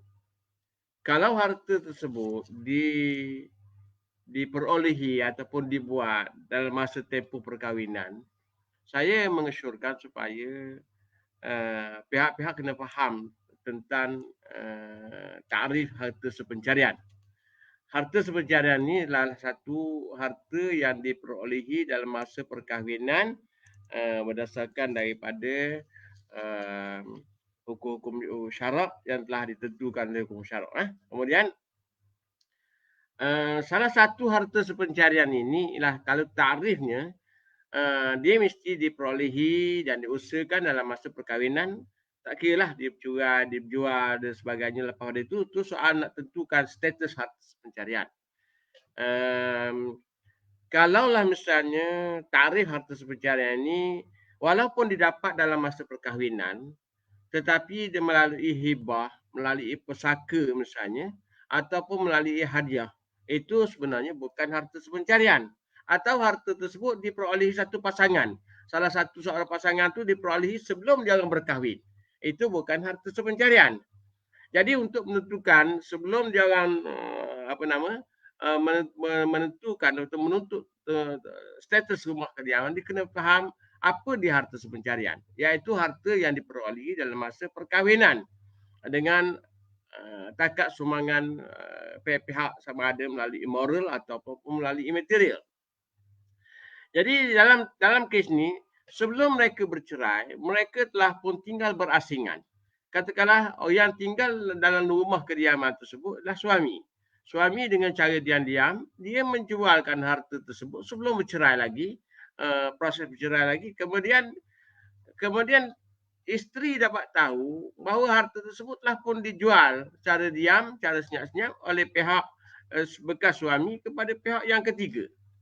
Dalam kes ini, walau apapun harta tersebut dilupuskan, maka kita kena faham harta tersebut tetap merupakan harta sepencarian walaupun telah dilupuskan oleh suami melalui penjualan dengan pihak yang ketiga.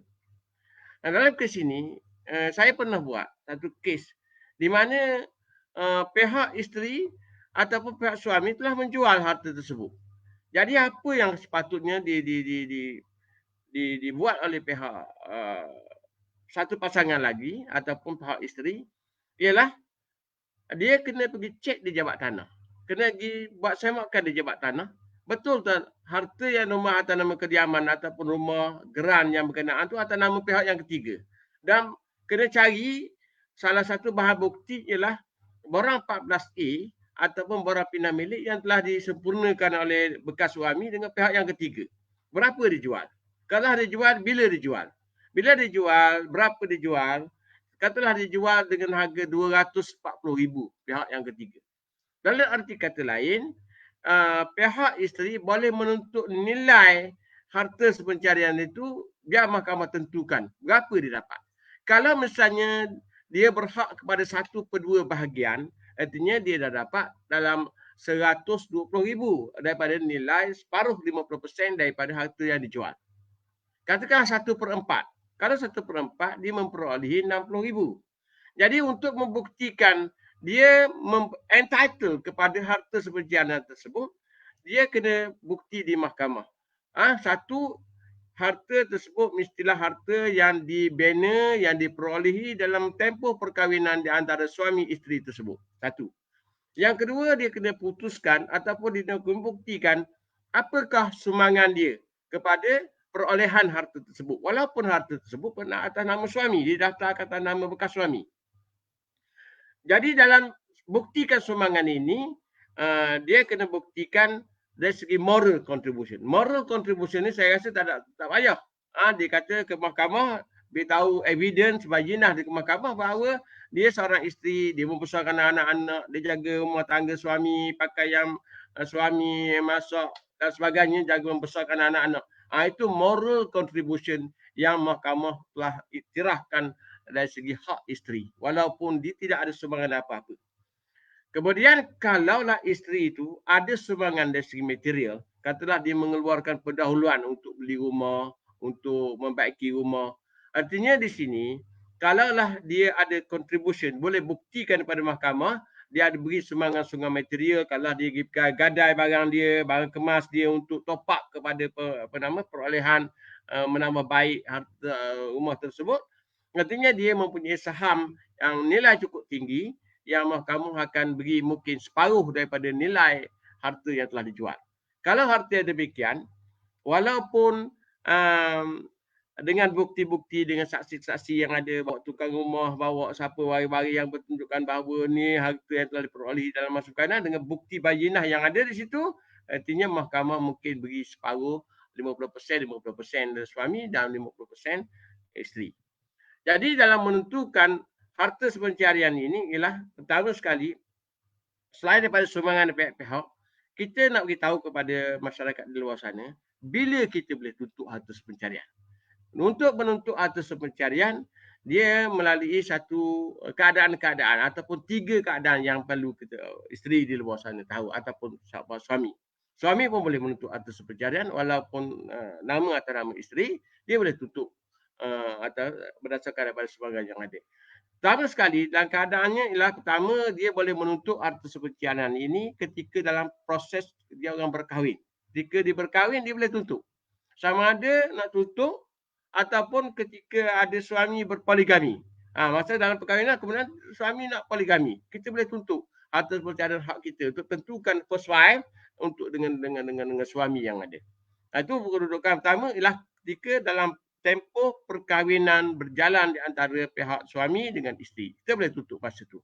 Yang kedua, kita boleh tuntut harta pencarian sebagaimana lazimnya ialah selepas selepas perceraian berlaku. Biasanya kebanyakan orang menuntut harta pencarian selepas berlaku perceraian di antara pihak-pihak.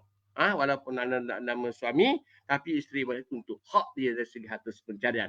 Berapa proses, berapa hak dia kena mahkamah tentukan. Melainkan dia orang bersetuju bagi 59%. Dan yang ketiga keadaannya ialah selepas katalah tuan punya iaitu suami meninggal dunia. Sebelum pembahagian harta sepercarian, sebelum pembahagian harta faraid, maka pihak yang isteri yang hidup sebelum pembahagian faraid dia boleh tuntut harta sepercarian. Proses-prosesnya di antaranya sebelum pembahagian faraid dia kena ada misalnya selesaikan hutang, selesaikan harta wasiat, selesaikan hibah, harta sepercarian dan sebagainya sebelum pembahagian faraid itu dibuat. Jadi ini proses-proses yang perlu dibuat oleh pihak isteri kalau dah dia nak hak dia. Jadi walaupun dijual, Islam menganggapkan bahawa harta sepencarian kediaman yang dijual tersebut merupakan harta musyah. Harta musyah ni adalah harta yang syarikat, harta yang bersekutu di antara pihak-pihak. Walaupun atas nama suami, isteri ada hak equity dalam harta tersebut sebenarnya. Itu dari Islam mengiktirafkan kedudukan harta sepencarian yang berlandaskan adat yang menjadikan al-adat muhakkamah, iaitu menjadikan adat asalnya yang menjadikan hukum. Jadi dalam sini dia mengiktirafkan peranan suami isteri dalam perolehan harta sepencarian. Jadi kedudukannya walaupun dijual, walaupun pihak yang satu mati, meninggal dunia, pihak yang hidup iaitu isteri boleh menuntut harta sepencarian sebelum pembahagian faraid dibuat. Dalam proses ini, selain daripada itu, kalaulah suami itu misalnya dia nak beri hibah, dia nak beri, saya diam dia hibah harta yang pencarian tersebut kepada pihak yang ketiga.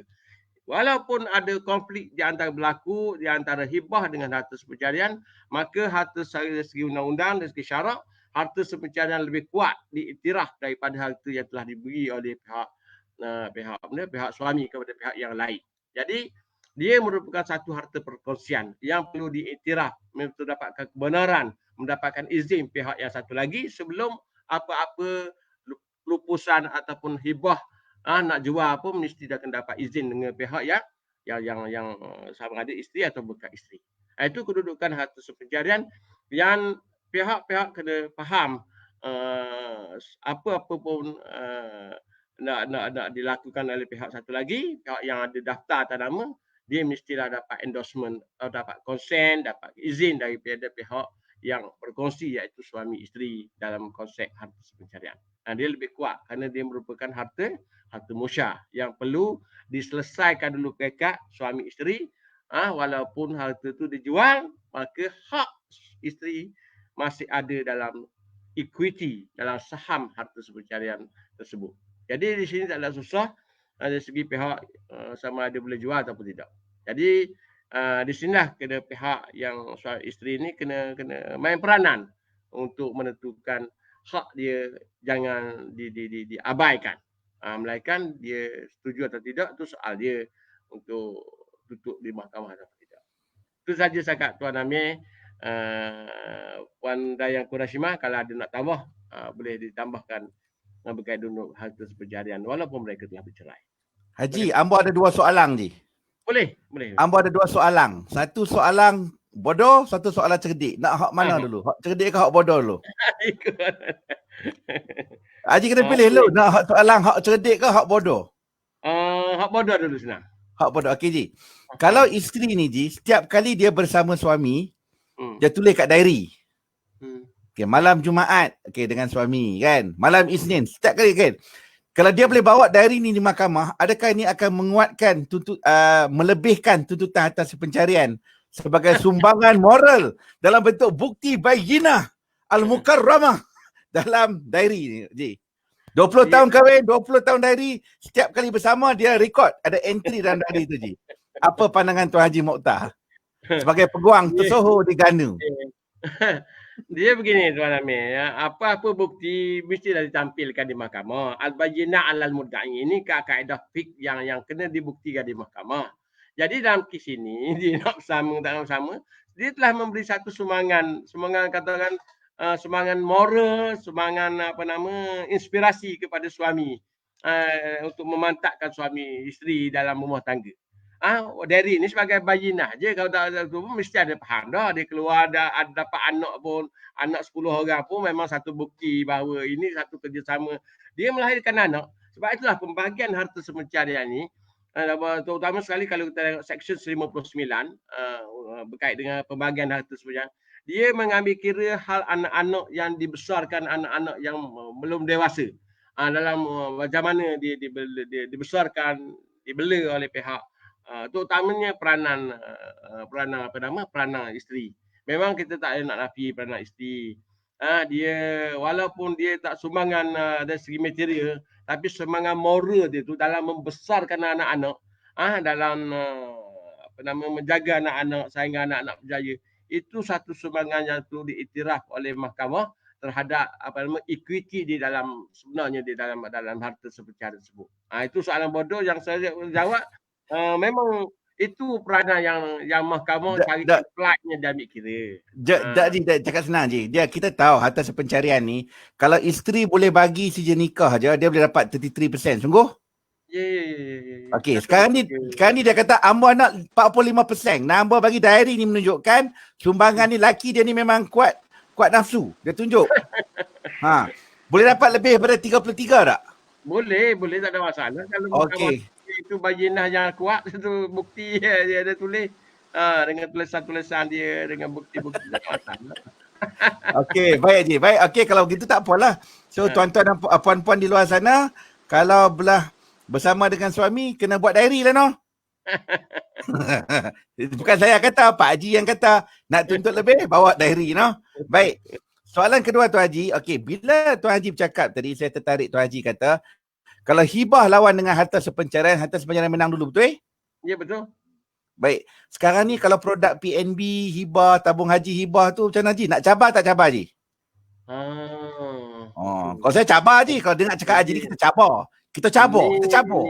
Ni bahagian hibah pula lah. Hibah ni kalau boleh ikut pada sini, dia kena boleh cabar dari segi harta sepencarian dahulu. Kita cabar je. Boleh dicabar. Sebab begini, masalahnya satu pihak yang nak buat hibah, dia kena fikir bahawa harta yang dia buat hibah tu, tak kira lah produk mana, dari segi financial, bagi apa, itu merupakan satu perkongsian yang perlu diiktiraf sebagai harta sepencarian.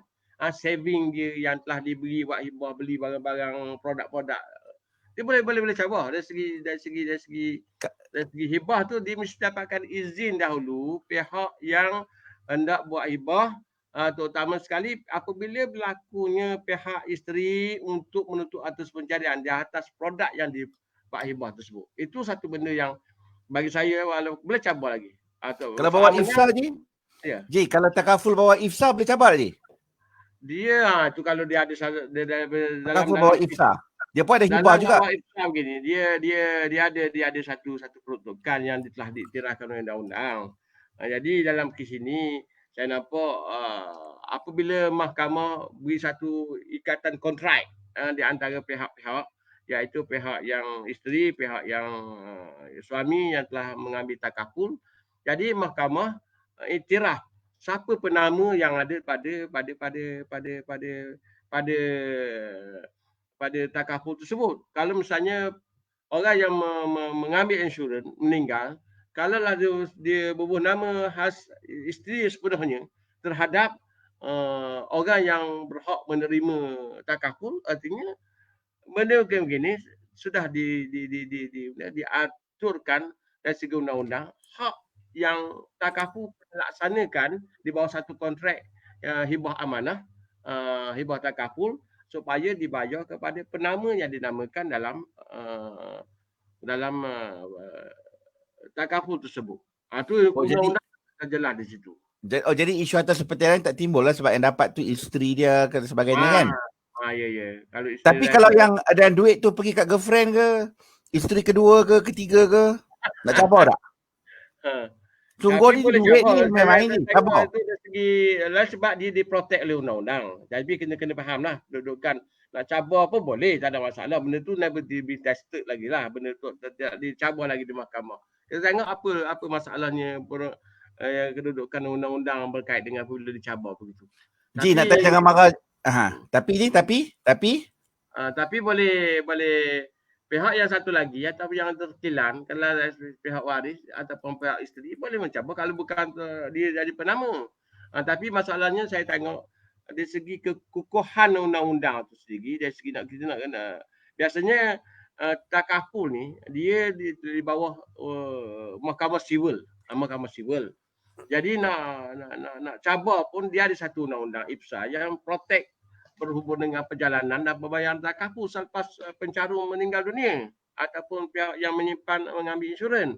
Jadi dalam kes ni kita tak tahu lagi berhubungan nak cabar tu boleh cabar tapi menang kalah itu soal yang kita akan diputuskan apa ground judgement hakim apa buat keputusan. Biarlah mahkamah memutuskan. Cabar tetap cabar. Bubar tetap bubar. Okey, Ji. Haji lesen berapa negeri, Ji? Lesen syar'i? Satu je Terengganu je. Minta Selangor, Ji. Banyak kes kat Selangor ni, Ji. Selangor wilayah, Ji. Minta Pak Haji, minta. Kita nak ambil Pak Haji Mokhtar. Tak pun ambil co-counsel lah, no. Bagi advice juga, no. Kepada peguam-peguam di luar sana, peguam syar'i. Okey, Haji Mokhtar dah buka jalan. Siapa nak cabar, kita cabar. Ya. Menang kalah belakang kira, no. Kalah bayar kos. Betul je, no. Siapa kalah bayar kos. Baik. Seterusnya, kita nak tanyakan kepada kaunselor kita, Ustazah. Ustazah nak tanya, Ustazah. Nak tanya kat Ustazah sikit, no, Ustaz. Okey. Nak tanya kat Ustazah sikit, no. Apa yang suami isteri boleh buat jika kisah rumah tangga mereka tersebar dalam media sosial? Bagaimana ni Ustazah, no? Orang nak bagi penjatuh, no? Macam mana ni? Cerita. Okey. Ni cerita-cerita rumah tangga dah masuk dalam media sosial lah ya. Yang pertama saya kira kita tengok siapa yang buat masuk. Macam tu. Sebab kalau kita tengok skop yang kecil, kadang suami. Tapi banyaknya isteri. Biasanya gitulah. Sebab isteri ni tak boleh menyimpan tau. Kekuatan untuk menyimpan sesuatu kerahsiaan dengan tidak berkongsi cerita dengan siapa-siapa agak orang kata menguji jiwa lah, ketahanan jiwa tu. Nak simpan seorang-seorang tu memang tak boleh. Tambah-tambah orang perempuan ni memang lemahnya di situlah kita akui. Jadi kalau skop yang kecil ni isteri lah contoh yang memasukkan dalam media sosial. Kalau datang pada kita kaunseling ni dah dia buat masuk, kita suruh dia delete buang lah. Sebab dia sebenarnya kan masalah rumah tangga kita, kalau kita masuk melalui media sosial sebenarnya tidak bijak. Dia bukan menyelesaikan masalah, malah menjadi tomah. Satu kita tengok si yang buat masuk cerita tu lah. Satu lagi yang tukang komen tu. Boleh tahan juga ni yang tukang komen. Ni netizen ni kalau bagi sembawang ni memang menang kan. Kalau yang baik-baik okey. Tapi jaranglah kita tengok yang orang kata nasihat yang baik tu. Banyak yang tak okey lah kalau kita tengok. Saya pun duk rajin lah juga kalau tengok mana-mana kes-kes rumah tangga yang masuk media sosial kan kita tengok dia punya respon orang awam kat situ. Kadang kita cari yang nasihat yang bagus-bagus ni. Boleh kira. Ada boleh kira. Tapi yang mengutuk lah apa tu banyak. Na'udzubillah min zalik. Jadi kita tengok tak sesuai lah di situ. Kalau main kat kita, memang kita nasihatkan supaya delete buang lah. Sama ada isteri yang buat masuk ataupun suami. Dia satu lagi kan tuan, kalau kita lihat bila rumah tangga berlaku konflik. Jangan kata media sosial yang besar-besar ni. Yang berita wok-wok ni tak payah. Kita tengok yang kecil ya. Status. Kan ada status FB lah. Status WhatsApp lah, yang status yang dia boleh hilang dalam masa sehari tu. Yang tu pun kalaulah isteri itu duk tengah kemelut konflik dengan suami, dia letaklah capture apa-apa yang untuk muhasabah diri dia. Suami terasa. Padahal tak kata kat suami pun. Ada juga suami yang masuk contohnya kan. bini pergi baca, oh kata kat aku lah tu, tambah-tambah kalau kes poligami kan, ada 2-3 orang bini. Lepas tu ni poligami yang tak harmoni lah kita tengok. Bergaduh contoh. Dia letaklah apa-apa simple je sebenarnya untuk muhasabah diri dia. Pun dia boleh jadi isu. Jadi nak kata kat sini kena sangat berhati-hatilah dengan media sosial ni. Dia tak sebarangan. Kalau dulu dengan sekarang ni memang sangat berbeza. Sekarang ni kuasa media sosial sangat dahsyat lah kita tengok. Salah guna, salah cara, habislah. Tapi kalau kita boleh guna ke arah kebaikan, bukan kita tak nafikan, kebaikan juga turut banyak juga dan kita ambil manfaat dia di situ. Saya pernah ada satu kes tuan, pasangan ni bercerai, lepas tu dia rujuk balik, tapi dia ada conversation melalui, kalau dulu tu FB, PM personal tu, melalui FB tu, waktu tu WhatsApp ni tak ada lagi, saya ingat saya waktu tu. Saya tanya, bila tarikh rujuk ni cik? Allah, saya tak ingat lah Ustazah, waktu tu saya jadi pendaftar kan. Tapi nak katanya media sosial ni membantu. Dia kata, Ustazah, saya ada tulis dekat, saya ada PM isteri saya ni, bincang tentang rujuk dan saya rujuk dia di situ.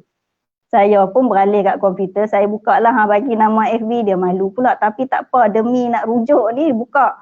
Memang kita nampak apa lafaznya dekat situ soreh lah, dan memang dia niat nak rujuk pun, sebab rujuk ni kan kuasa suami dan isteri pun tak ada masalah. Memang cantik secara hukum syaraknya clear kat situ. Jadi di situlah salah satu yang kita tengok yang baiknya lah media sosial ini membantu kita. Itu daripada satu sudut. Daripada sudut yang lain pun sama jugalah.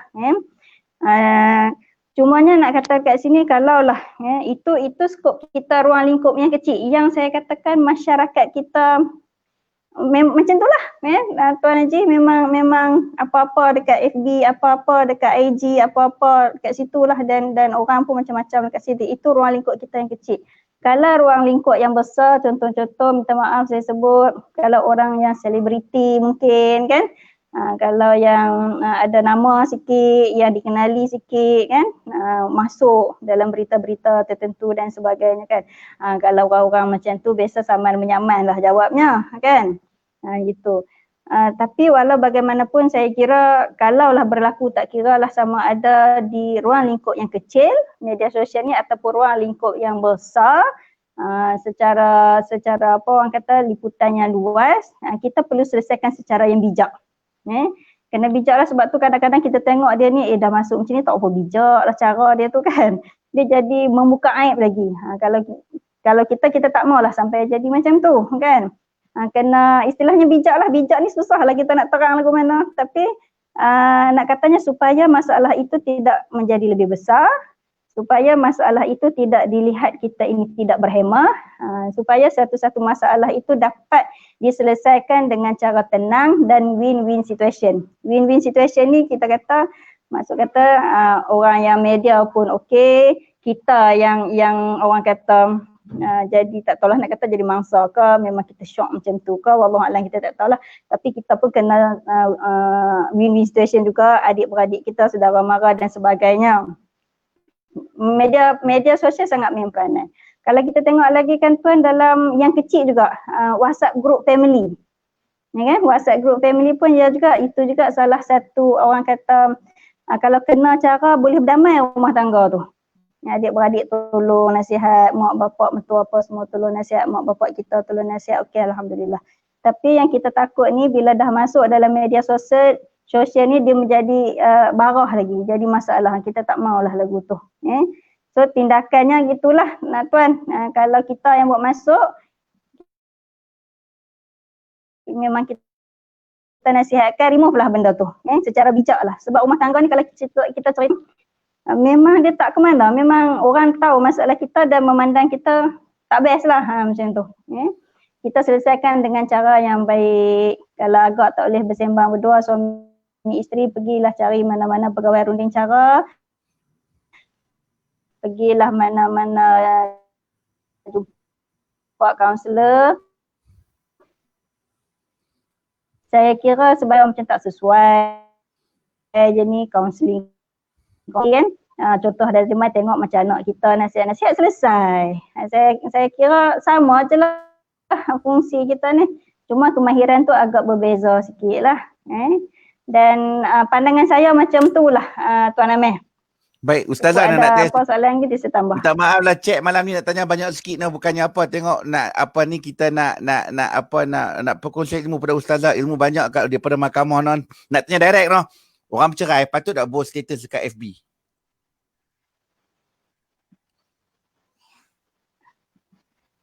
Maaf Tuan Amir tak dengar.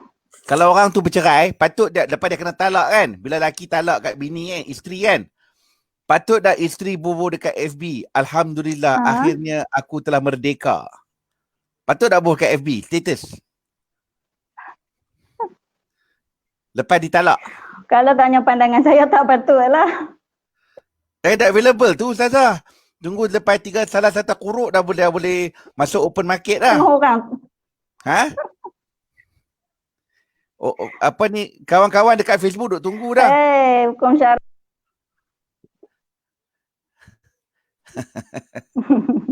Okey, baik. Dia kalau tak tahulah, kalau pada saya tu tak sesuai lah. Gitu. Siapa tahu dia tahu no? Dia macam apa orang kata. Cuma ada juga memang tak nafikan Tuan. Okey. Saya dulu bercerai kali pertama, saya buka FB. Saya kata Alhamdulillah. Saya cerita kat orang semua saya buka FB. Bercerai kali pertama. Okey. Dengan ucapan nasib kau lah labu. Lepas tu apa jadi? Laris kah? Dan lepas itu rujuk balik. Oh, marketing menjadi tu. Nah, marketing tak jadi lah. Tak tahulah nak kata. Tapi itulah Allah Ta'ala punya perancangan Allah melepasi segalanya. No. So, hampa kat luar sana kalau nak bercerai, no, Tok Saduk angkuh sangat. No. Tengok jadi macam aku, rujuk balik. No. Tapi itulah Allah Ta'ala ni ada perancangan lebih besar. No. Kita tak tahu. No. Baik, soalan kedua Ustazah. Nak tanya Ustazah. No. Kaunselor berlesen lawan dengan kaunselor tak berlesen. Ni lagu mana nak cerita ni?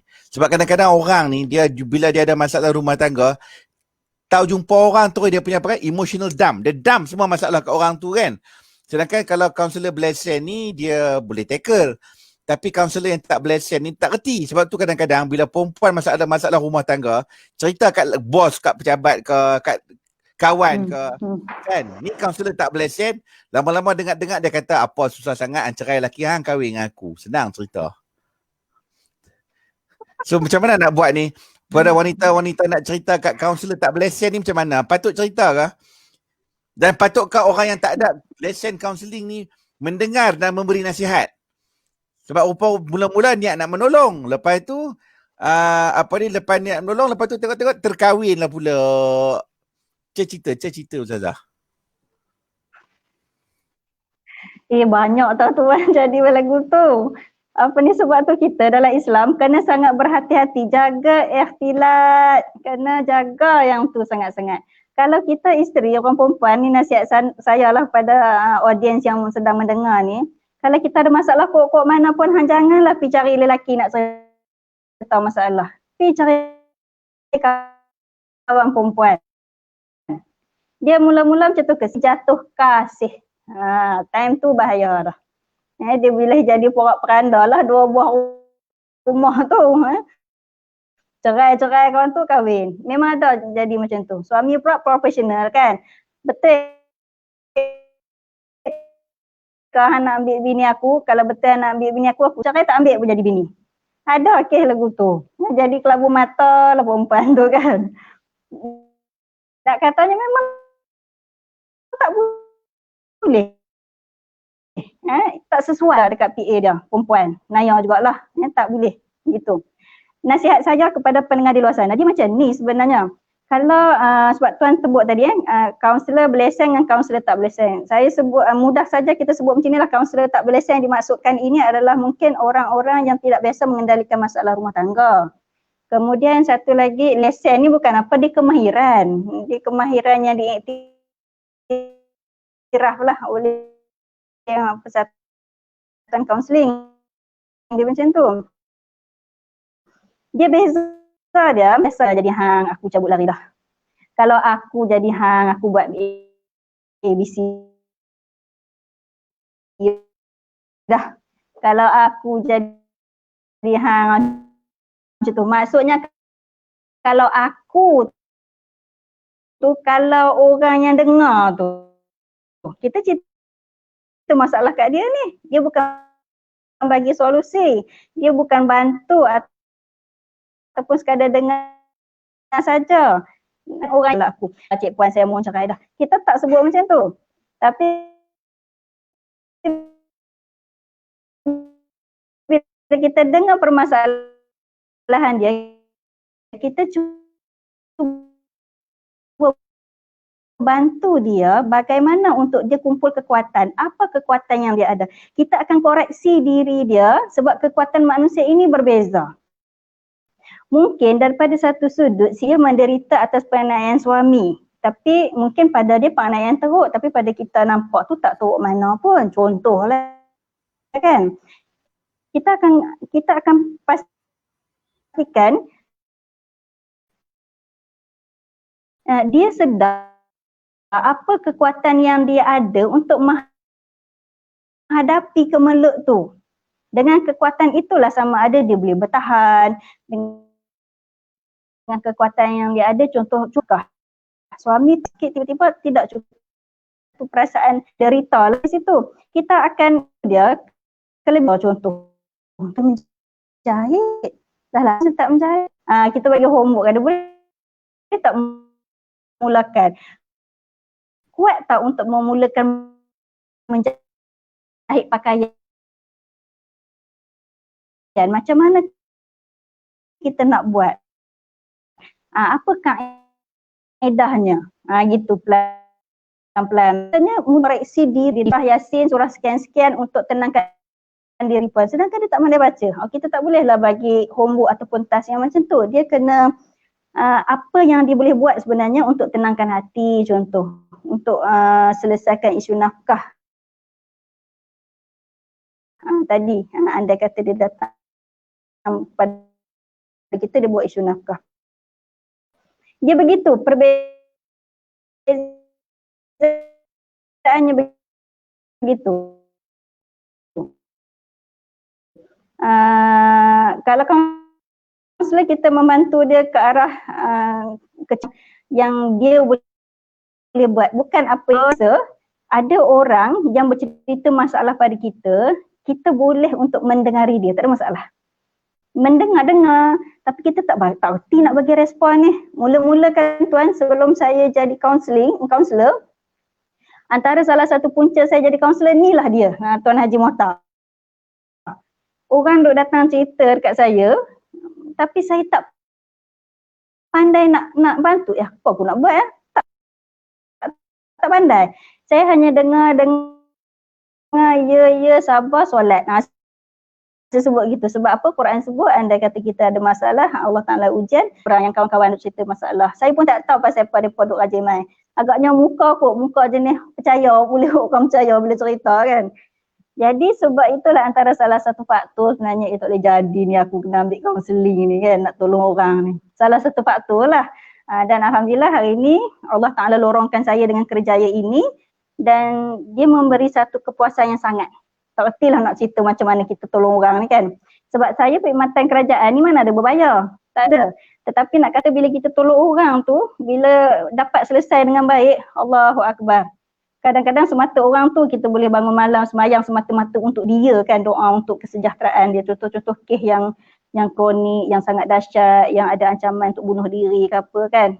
Nak katanya salah satu asbab jugalah kita taqarrub dengan Allah Ta'ala. Bila mana kita handle kes-kes yang sebeginilah, saya kira macam tu. Okey kot Tuan Amir ya.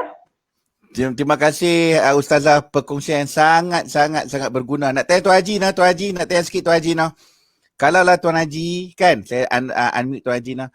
Nak tanya Tuan Haji nah, katalah Tuan Haji tengah counselling ataupun anak gua minta nasihat nah. Jadi bukan Melayu, dia orang putih. Orang putih tapi duduk kat Ganu. Nah. Cerita tiba-tiba dia menangis. Nah. Dia menangis. Tu lepas dia menangis dia nak peluk. Haji peluk tak peluk je? Ada skill counselling ni je. Orang putih lah.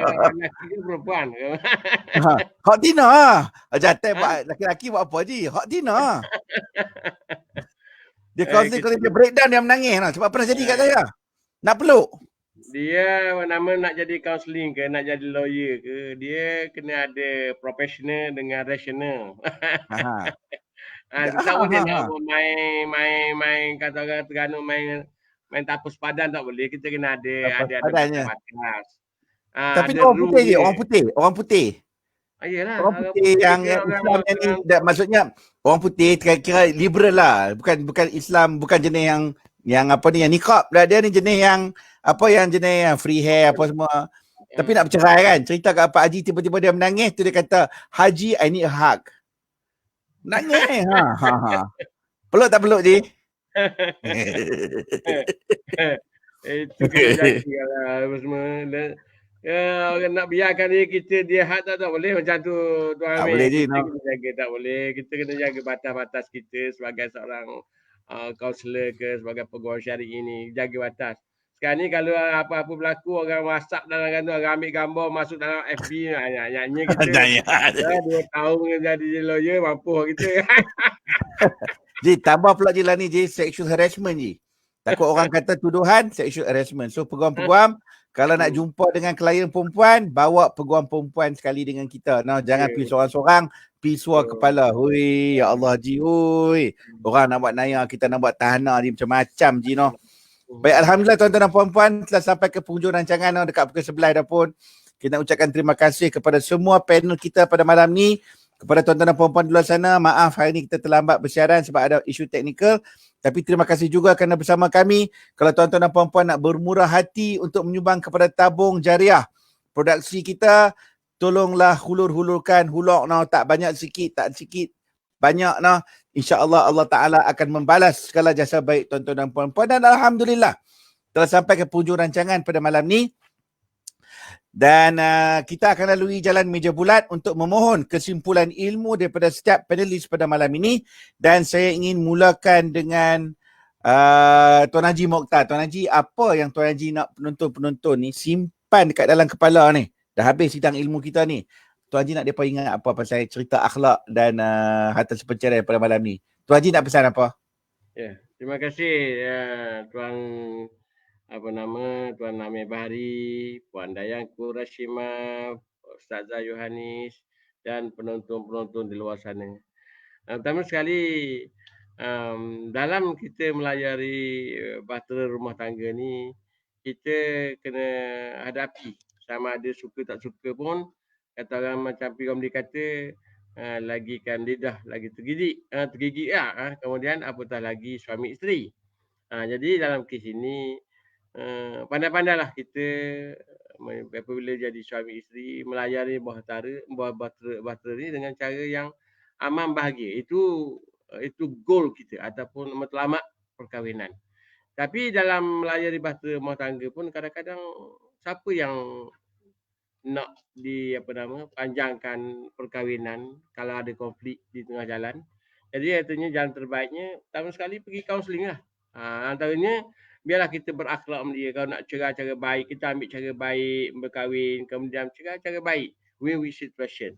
Jadi supaya benda-benda ni jangan melarat, jangan kita dendam di antara itu. Kemudian kalau ada hak-hak yang boleh dituntut dalam perkahwinan selepas perceraian misalnya, maka pihak-pihak kena fahamlah. Pertama sekali kita kena belajar ilmu rumah tangga ni, kena belajar.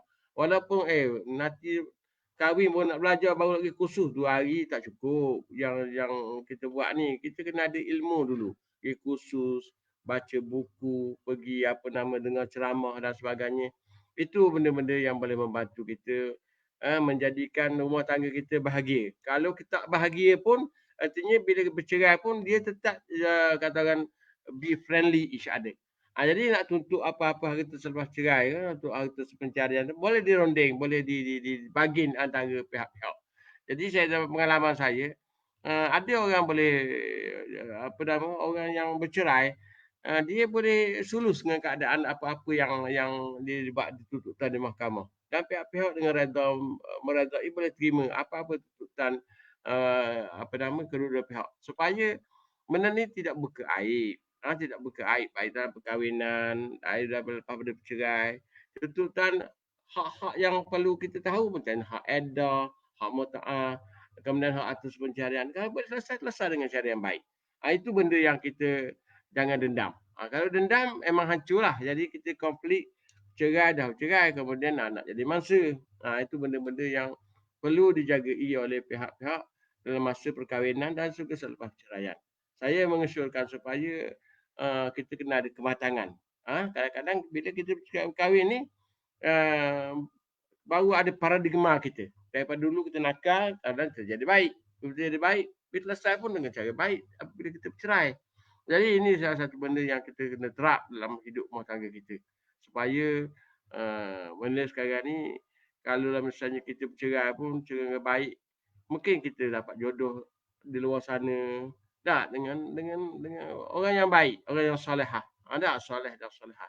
Jadi itu benda-benda yang kita kena terap. Kebaikan tu kena ada pada diri kita. Tak, jadi masing-masing tak ada lah katakan berbalah lepas pada bercerai, pasang muka. Biar lebih win situation. Itu benda yang saya nak nasihatkan supaya pasangan suami isteri ni boleh memantapkan rumah tangga baik dalam keadaan rumah tangga dan cerai dengan cara yang baik. Jadi jangan dari anak-anak terutama sekali menjadi mangsa berakibat daripada perceraian ini. Dia abai.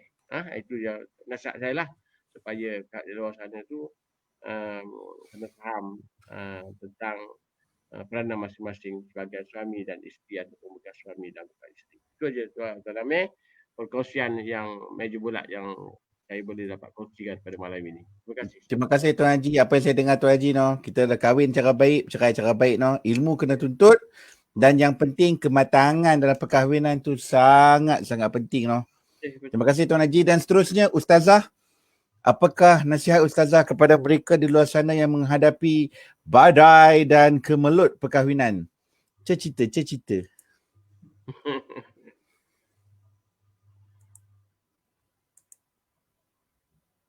Ustazah boleh unmute mic?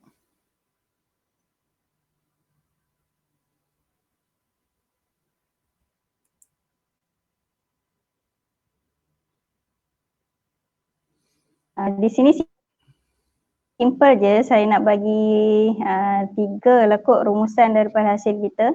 Yang pertama, orang yang berilmu berbanding dengan orang beribadah kalau qamari ala sairil kawakib, sebagaimana bulan purnama dengan segugus bintang-bintang. Nak katanya di sini Nabi Muhammad dia sangat bermanfaat berbanding dengan orang yang beribadah. Kalau berilmu ni manfaatnya kepada diri sendiri dan juga orang lain, tapi orang beribadah itu pahalanya untuk dia seorang. Jadi Nabi mengumpamakan sebagaimana bulan purnama yang menerangi seluruh alam compare dengan bintang yang menerangi dia saja. Gitu. So nak katanya di sini yang pertama, tuan-tuan dan perempuan di luar sana, carilah ilmu. Bila kita dah kahwin, carilah ilmu rumah tangga. Bila kita dah beranak pinak, carilah ilmu bagaimana nak mendidik anak pula. Parenting skill tu sangat penting dalam kehidupan berkeluarga. Ilmu tu kena ada sebab biasanya kita lihat orang yang berilmu ini adalah hemahnya tinggi. Cara dia bercakap, kezahan ilmu yang ada kepada seseorang itu. Yang kedua, apa yang berlaku pasti ada hikmahnya. Tuan-tuan dan perempuan konflik, orang kata tak ke mulut sangat lah, berbalas sikit.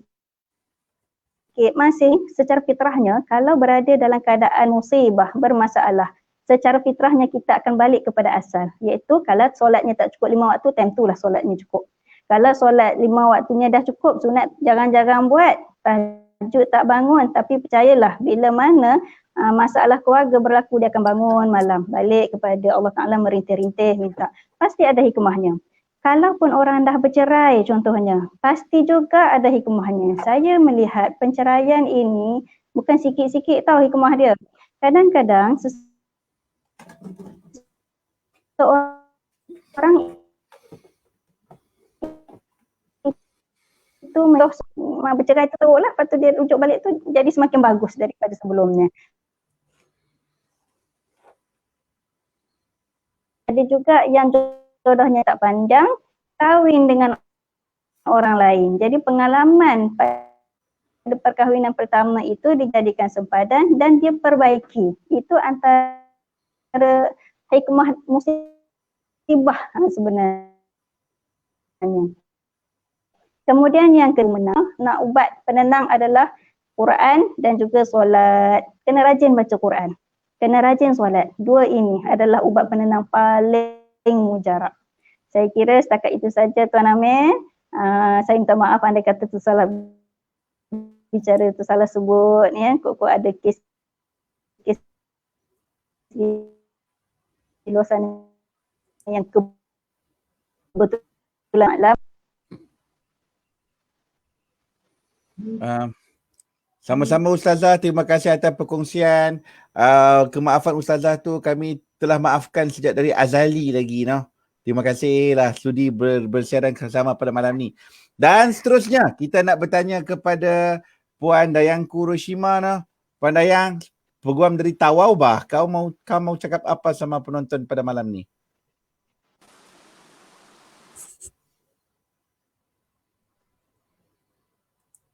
Teruskan Dayang, unmute mic.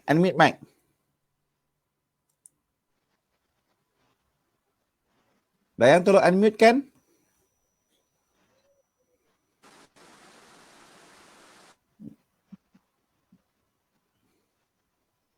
Dayang boleh unmute mic? Okey.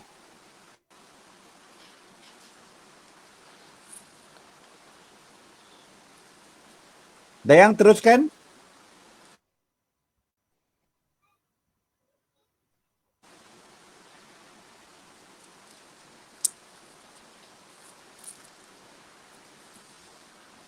Teruskan Dayang. Tak dengar suara. Teruskan, kami dengar suara Dayang. Teruskan.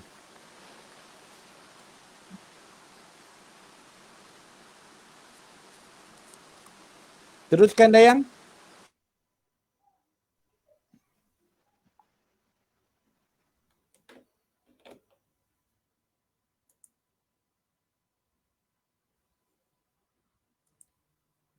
Okey, mungkin kita kena ada masalah teknikal. Ji, boleh dengar saya, Ji? Boleh dengar? Okey, baik.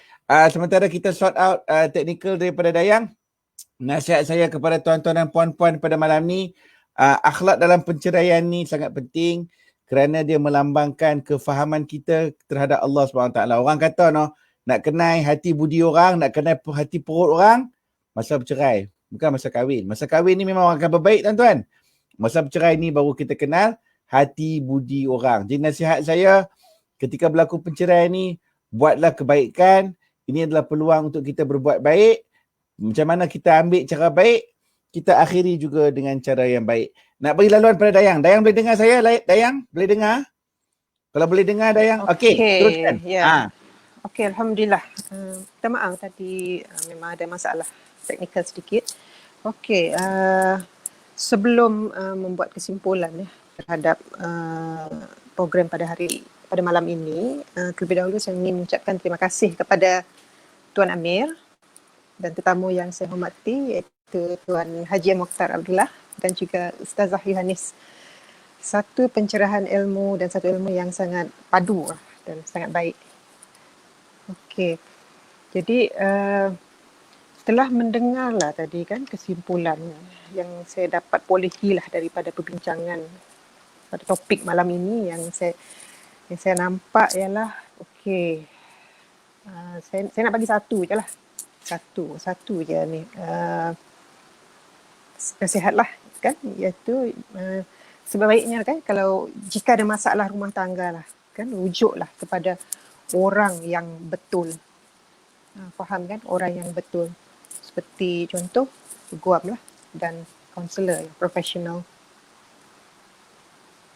Dan kalau boleh tu tak perlulah nak viralkan kan apa masalah kita di media sosial, kerana ia lebih mendatangkan keburukan daripada kebaikan.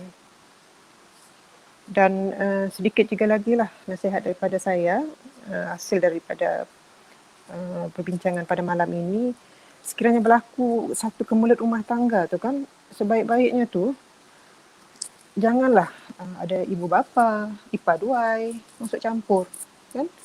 Ya. cubalah jadi pihak yang natural. Cuba jadi pihak yang natural dan cari, yang macam yang saya cakap tadi, carilah orang yang betul dan profesional. Okay, itu saja. Allahu a'lam bishawab, Tuan Amir. Ya, minta maaf sebab minta maaf ya tuan-tuan dan puan-puan, line tak berapa elok dan saya memang mengalami masalah kurang mendengar. Okey, tidak mengapa Dayang. Terima kasih Dayang. Terima kasih kerana sudi bersama kita pada malam ini. Dan pantun saya kepada tuan-tuan dan puan-puan penonton di luar sana, dari jauh menyusun sembah, dari dekat menyusun duli. Kalau ada silap dan salah, kami mohon maaf diberi. Pantun saya kepada ahli panel dan co-host saya pada malam ini. Ayam merintik di tepi hutan, mari diintai di tepi telaga. Budi baik jadi ingatan, 1000 tahun terkenang juga. Dan pantun saya daripada Syekul kepada anda semua, tuan-tuan dan puan-puan yang mendengar, terima kasih sudi di atas sokongan anda, terima kasih di atas derma dan sumbangan anda, infak anda dan jariah anda. Kalau tuan mudik ke hulu, petikkan saya sekuntum kemboja. Kalau saya mati dahulu, ku tunggu tuan di pintu syurga. Terima kasih semua. Jazakallah khairan kathiran. Semoga Allah Ta'ala memberi balasan dari segi bentuk kesihatan, bentuk pintu Allah Ta'ala buka pintu rezeki dalam bentuk ketenangan, sakinah, mawadah, rahmah.